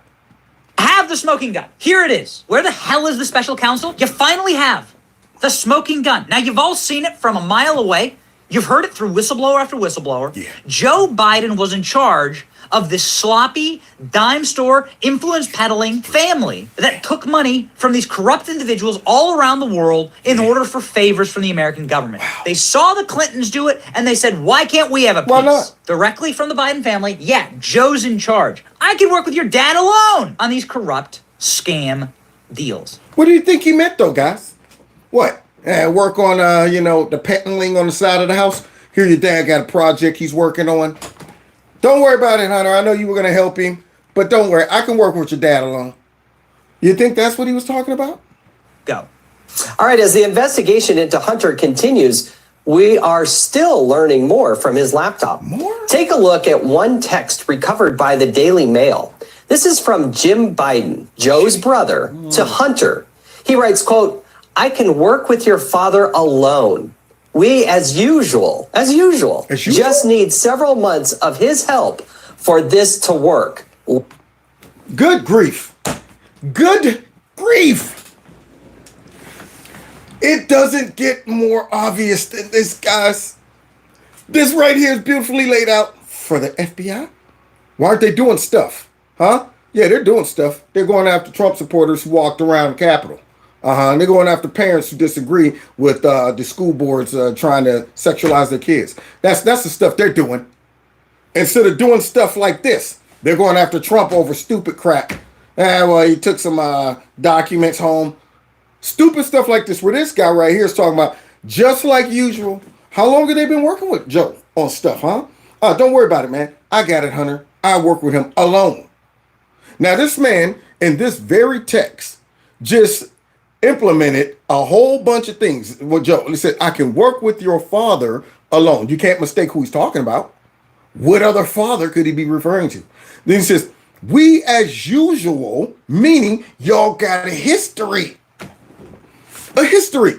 So we as usual just need several months of his help, still in the context, his help, meaning Joe's help, for this to work. Let's talk about it. For what to work? Unreal. And that man's still in the White House. And Hunter's still running around with a crack pipe somewhere. Let's talk about it. So maybe Joe did know a thing or two about the family business after all? This New York Times article dropping the information about the corrupt Chinese business relationship was a doozy. Yeah. It led to a rant like this where Hunter Biden straight up names his father as one of his co-conspirators here. Where the hell is the special counsel? Where's the feds? Let's hear Hunter.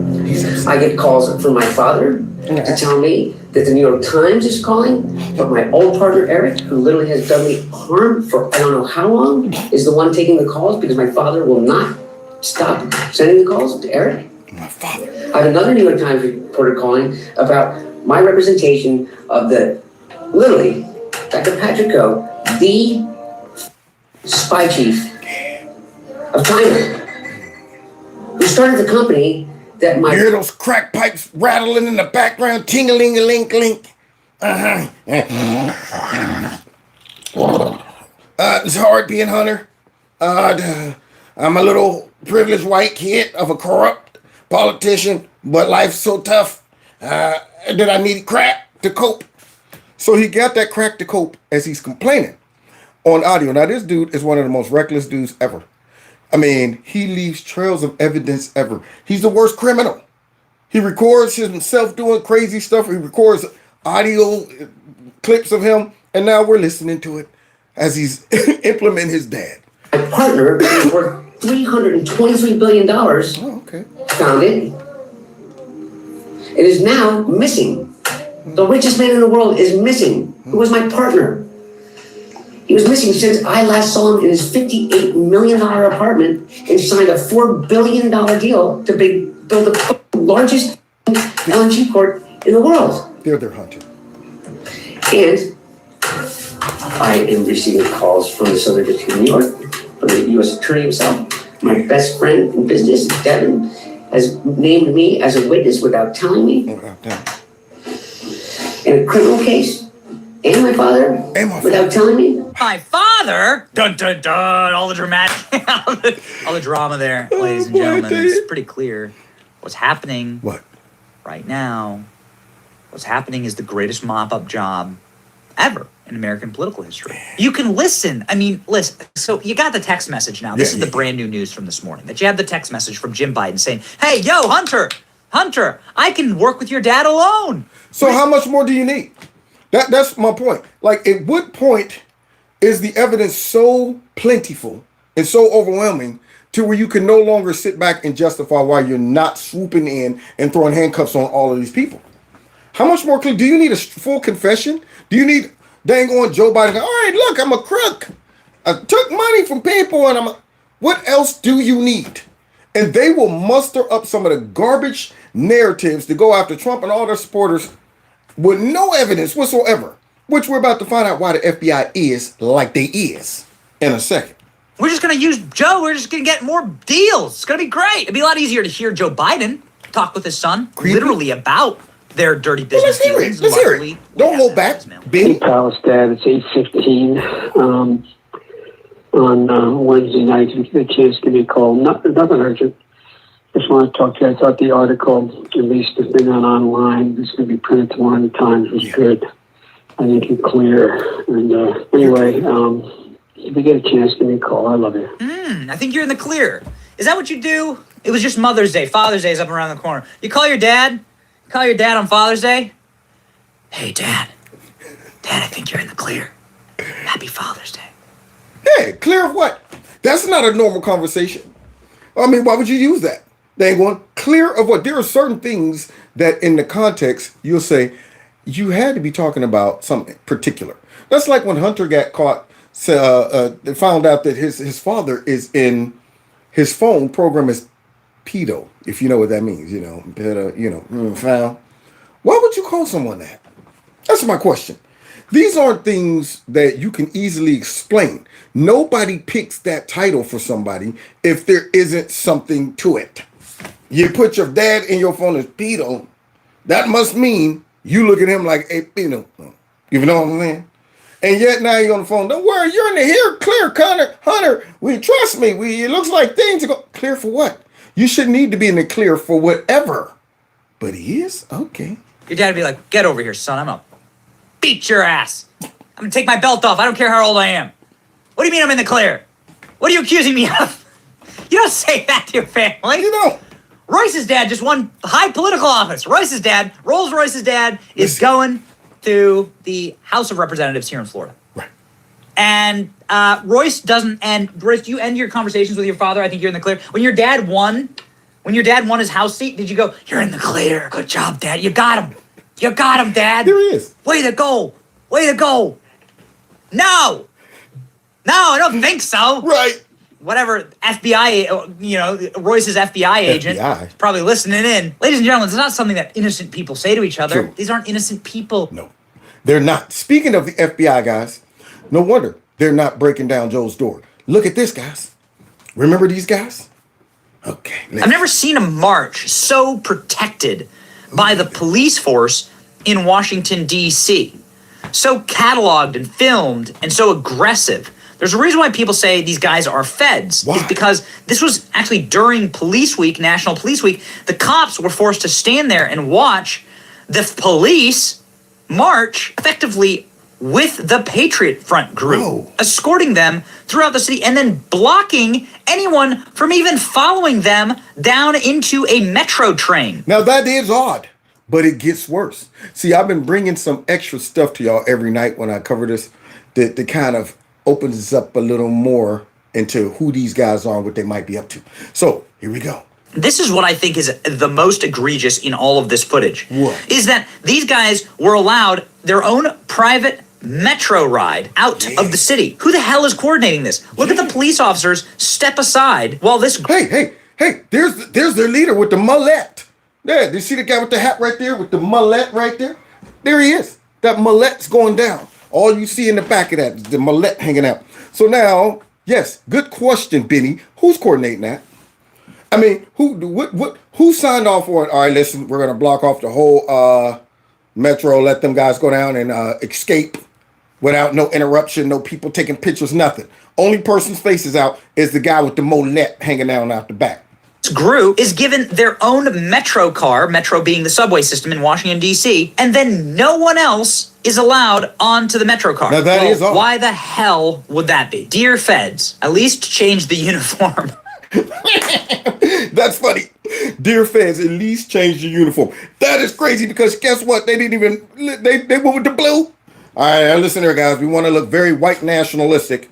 So how about we just take the FBI off of our normal shirts and just leave them plain blue and stick with the khakis and the hats. Okay, put a covering over our face, and I think that should fool the public. What do you think about that, Johnson? It sounds good to me. So People are memeing them now. They are mocking these cats because they're going, this is so obvious. Change the uniform. Yeah. People making fun of this, saying what's with the coordination here? Around 150 to 200 individuals affiliated with the Patriot Front group now putting their shields and flags into a U-Haul van as they march around Washington, D.C. So they're allowed to organize and to do this in an orderly fashion, rent U-Hauls, put the stuff away, and do it all with a police escort. It makes a lot of people scratch their heads and say, huh?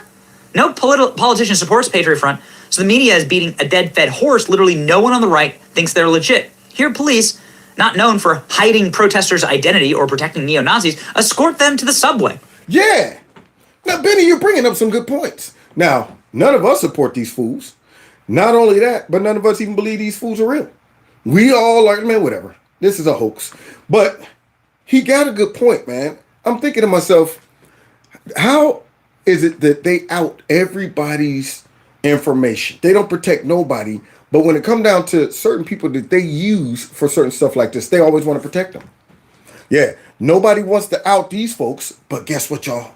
I got a video clip of one of them. Let's go ahead and see if we can figure out who these people are. No one is allowed to follow. Why is that? Now, there's a lot of evidence actually to suggest that maybe the group itself was not a federal property, but has been totally and completely overtaken by the feds. For instance, here is some footage of a man recognizing one of the feds inside of the Patriot Front movement, and then the man who's apparently a part of this white supremacist group confiscates his phone. Is that something that you're supposed to do normally? Check out this video. Oh, so you're videotaping us? That's not acceptable. This is a public place. You're trying to get us in trouble, sir. I need a cop. Go find one. I'm deleting the video. No, you're not going to touch my phone. You're not taking the video of us. Look, my mask dude, down. I recognize you. Yeah, I know you do. So give me my phone. I'm deleting the video. I recognize you. What's that about? What's that about? Someone in Washington, D.C. recognizing one of the guys marching. I thought this group was based out of Texas or something, or Idaho. And did y'all hear that? That man didn't sound very white nationalistic to me. That man, excuse me, sir. No, sir, I'm deleting the video. I'm going to sound very, I would say FBI-ish. Okay, and he's recognized. I recognize you. I know you do. That's why I'm deleting your phone. Who does that? So you're telling me this random white nationalist decides to confiscate this man's property because the man recognized him and was going to take his stuff? Why is that man speaking in a manner that sort of reminds you of a federal officer? Sir, I'm going to do this. I'm going to delete that. What's going on with this group when they try and gather in different places around the country? Well, one time in June of 2022, the so-called Patriot Front group gathered in the state of Idaho and tried to stage a march. And they were arrested on suspicion of trying to cause a riot or a disturbance. And these members were arrested, and then nothing happened. It's very curious. Nothing happened? All of them, 31 members. And most of them didn't get their masks removed. Now, this young man right here, who seems to be in very good shape, nice little buzz cut. Let's see what he had on him. No guns, but they did have one thing.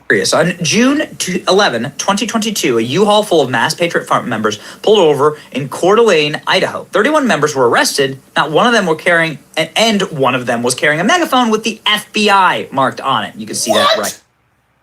Oh my goodness. Look at that. Now, out of all the things they could have been carrying, guys, they get pulled over. All they got is a bullhorn and an FBI marked on that bullhorn. Well, I'll be darned. Kiss my grits. Interesting.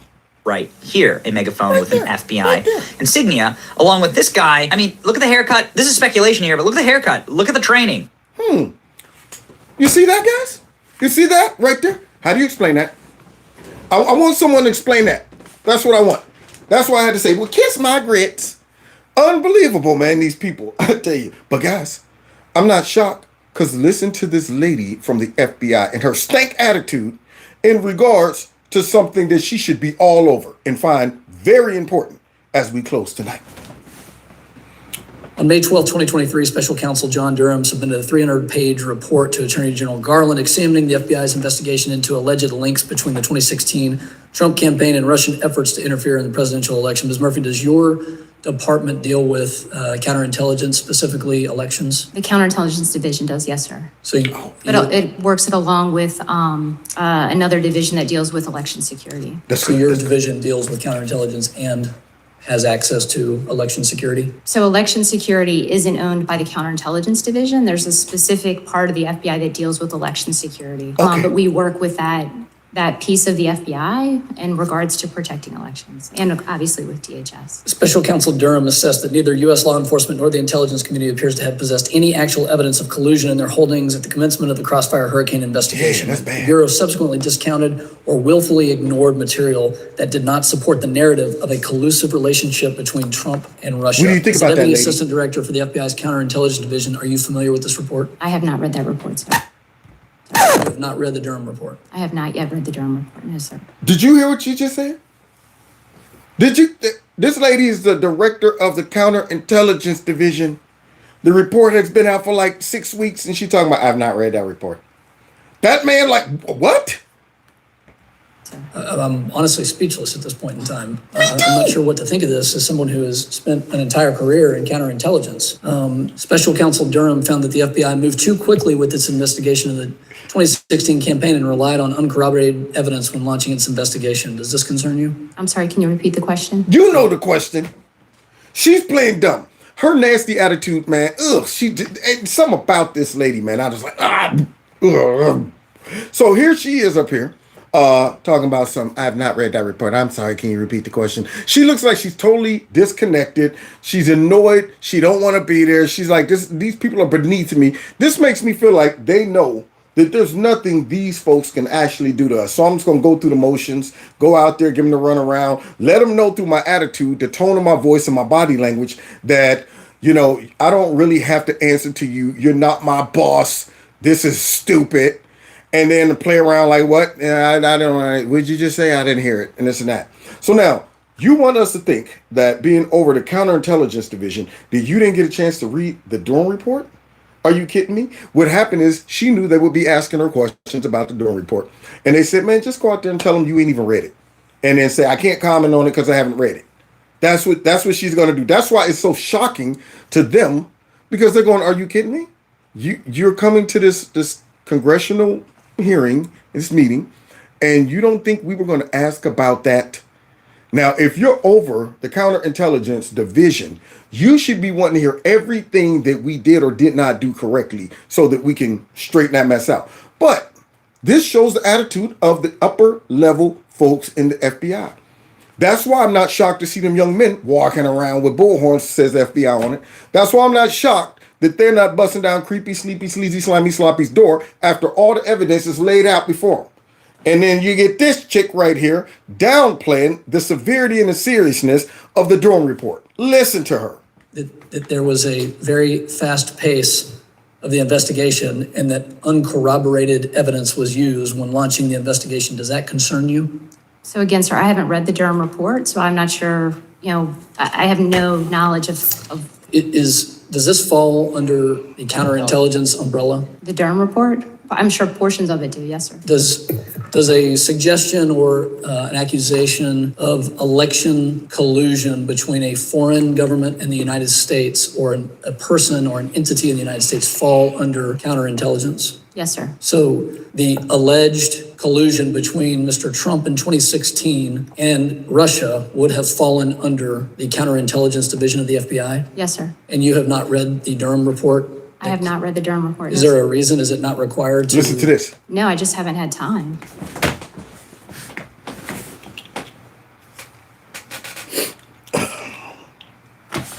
Too busy chasing Trump supporters around? That's what it is. Tracking down grandmothers that walked around the Capitol. That's why. Just straight up came out like, no, I just ain't had time. I mean, this is unbelievable. She's looking at these people like they're beneath her. Like, I'm going to give you the worst, sloppiest answer. What are you doing with your time? Why haven't you had time to read that? This is one of the most important things that ever happened in politics. And yet you're talking about, no, I just ain't had time. I mean, what? Don't look that way at me. Shoot. These are supposed to be the people giving oversight, but because she know they can't touch her, she's untouchable. I'm just going to give you guys some blow off answers. One, no, I ain't ready. Why not? I just ain't had time. Unreal. So she's straight up lying. You know she is, but she's like, man, I'm not coming here to answer no questions about this, because I'm really a part of this establishment. I'm not one of these whistleblower dudes. I'm one of the people who put this crap together, I'm sure. And her attitude gets funkier. Ms. Murphy, do you actively investigate counterintelligence with foreign entities around the world? Yes, sir. And this is a sincere question. Does election collusion worry you? Yeah, obviously, election collusion would worry me. Yes, sir. Does any malign influence to the United States worry you? Yes, sir. Okay. I would highly recommend reading that because we spent 4 years discussing that. There was uncorroborated evidence. The Durham report specifically outlines the outcome of that. It's very disappointing to hear this. And I think this is why we have these discussions and questions. Yeah, I would recommend you read. Matter of fact, I might have stopped the whole meeting right there and said, read it now. Somebody take her a copy. We're going to go ahead and take an hour break for you to read this so we can come back and finish these questions. That chick straight was like, yeah, I mean, it's important and stuff. Now, he was nice. This next guy ain't going to be so nice. Ms. Murphy, do you consider the Durham report, have you been briefed on the report? That was a no? Your mic sounds like it's off. Is it working? No, sir. There we go. So you haven't been briefed on it. Have you read even the executive summary? No, sir. Here's a... Ain't been briefed on it. Her department is the one responsible for that stuff. Ain't been briefed on it. Didn't even read the executive summary. I lazily heard the executive summary half sleep when it dropped. I'm in my sleep and I'm hearing them read basically it says, and I woke up and remembered and retained that. I didn't go looking for it, just watching the news. I heard it. And this woman right here, no, sir. No, sir. Unreal. Here's a portion. Our investigation determined that the Crossfire Hurricane investigators did not and could not corroborate any of the substantive allegations contained in the Steele reporting, nor was Steele able to produce corroboration for any of the reported allegations, even after being offered $1 million or more by the FBI. By the who? So y'all paid a dude $1 million for nothing? Y'all were doing a Hillary Clinton, pretty much paying for dirt. That's what you were doing. See, this is the stuff, man, that I say that's why they got to go. Now, you can't reform that, especially with folks with attitudes like this. What do you do with a person like that? Huh? How do you reform her? You put her down on a lower level? No. This got to be dismantled. So now, the FBI paid $1 million to corroborate this evidence. They knew it was fake anyway, but it was really paying to go get dirt on Trump, along with Hillary Clinton. So yet, here she is, this all through her department, but she's, I ain't read the summary. Yeah. You don't need to read the summary because you lived it. That's why. You don't need to read the Durham report because you already know what the report says because you probably was a part of it. Such corroboration. Further, when interviewed by the FBI in January 2017, Danchenko, he's the primary source, also was unable to corroborate any of the substantive allegations in the report. That is just a sample. I know Mr. Goldman spent a good bit of time attempting to sort of denigrate the Durham report for understandable reasons. It is devastating. Look at Goldman. Look at Goldman, y'all. Watch this. You see him looking stupid? He said, I know Mr. Goldman spent an ample amount of time trying to denigrate. Now, why is that? Why does the Democrats want to come in and try to make corruption seems like it was legit? So why are they supporting the FBI after what the FBI did to Trump? And the Durham report lays it all out. But instead of saying, wow, this is shocking. Wow, this no citizen should ever be treated like this. We were all wrong because we were all, what he should have been saying is we were all wrong. We've been running around saying Trump's a Russian agent along with the news and all of that stuff. And we supported all of this crap. Now that the report comes out, it shows that not only was the FBI corrupt, Hillary's corrupt, all those other people, but it also shows that these Democrats were corrupt because guess what they're doing? Undermining the FBI's, the report, the Durham report. They shouldn't be doing that. They should be saying, oh man, this is concerning. But instead, that bum right there tried to undermine it. Yeah, discredit it. to the FBI. That seems to me that would be, and since it was a counterintelligence investigation that the special counsel appointed by the Department of Justice has summarized in terms like that, that would be of grave concern to you as a deputy director of the FBI responsible for counterintelligence. Can you explain why? And you said you haven't had time to read it. It's been out since the 12th of this month. So almost, I guess, what is this, the 23rd? So 11 days. Mr. Goldman's obviously been briefed on it or read it. Many members of Congress have. Why is that not a matter of such import that you would want urgently to understand what the special counsel concluded about the work of the counterintelligence division? Because I don't want to go and look at my doo-doo. That's what I don't want to do. I don't want to poop and have to turn around and look in the toilet seat. That's why I don't want to read it. I don't want y'all to have to rub my nose in my own garbage that I laid. That's what it is. Already know what it is. I'm going to pretend that I ain't read it, don't know anything about it, drag this out, give you some blow-off answers. Because if I said I read it, then you're going to ask me more questions about it that I might have to perjure myself right here about. Did you know about this or this and that? No, sir. Or I cannot disclose that because of sources and methods or whatever. So now watch how she tries to end this by blowing him off to makes me want. It's almost like some young snotty-nosed teenager who disrespects their dad and gives them the worst blow-off where you want to snatch them on the way out the door and turn them around and say, hold up. You better check your attitude. Watch this crap.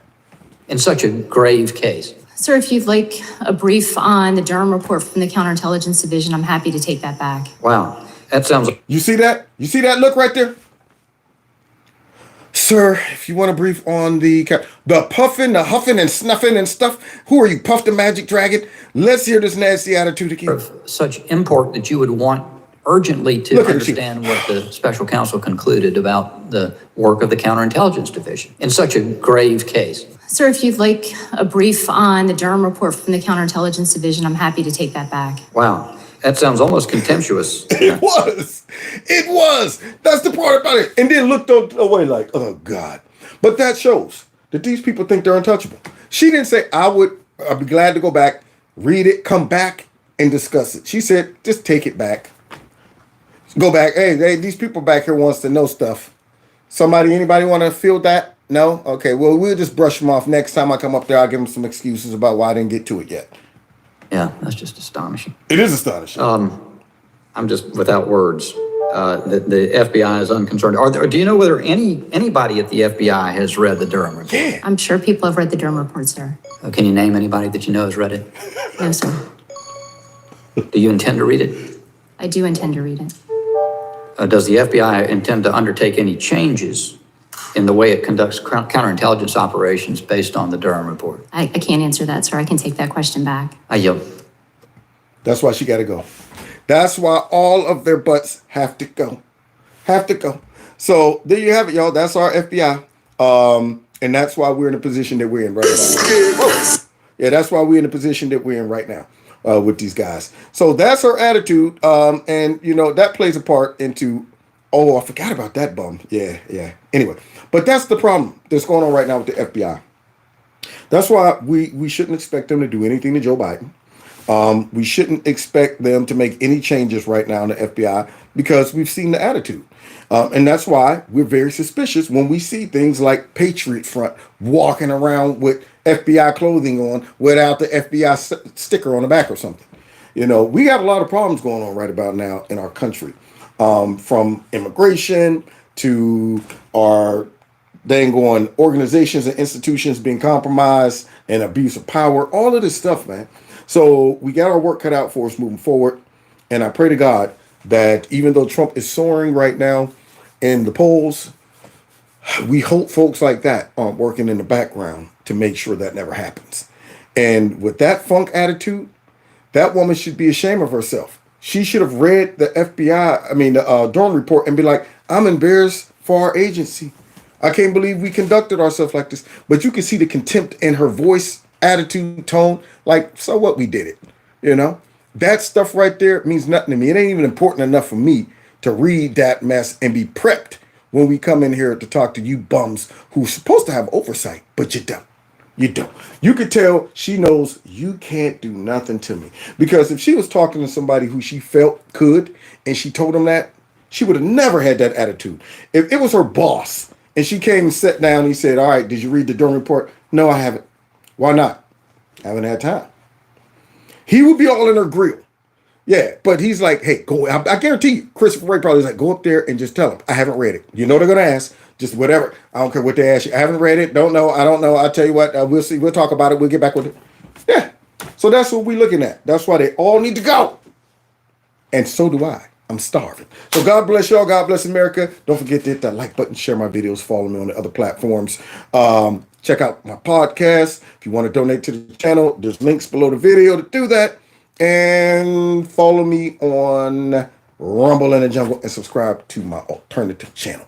Okay. So God bless y'all. And woof, God bless America, man, because we need it right now.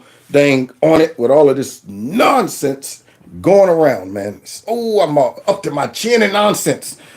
My chinny chin chin. Y'all be cool now. See y'all next time. And Kevin. This is awesome.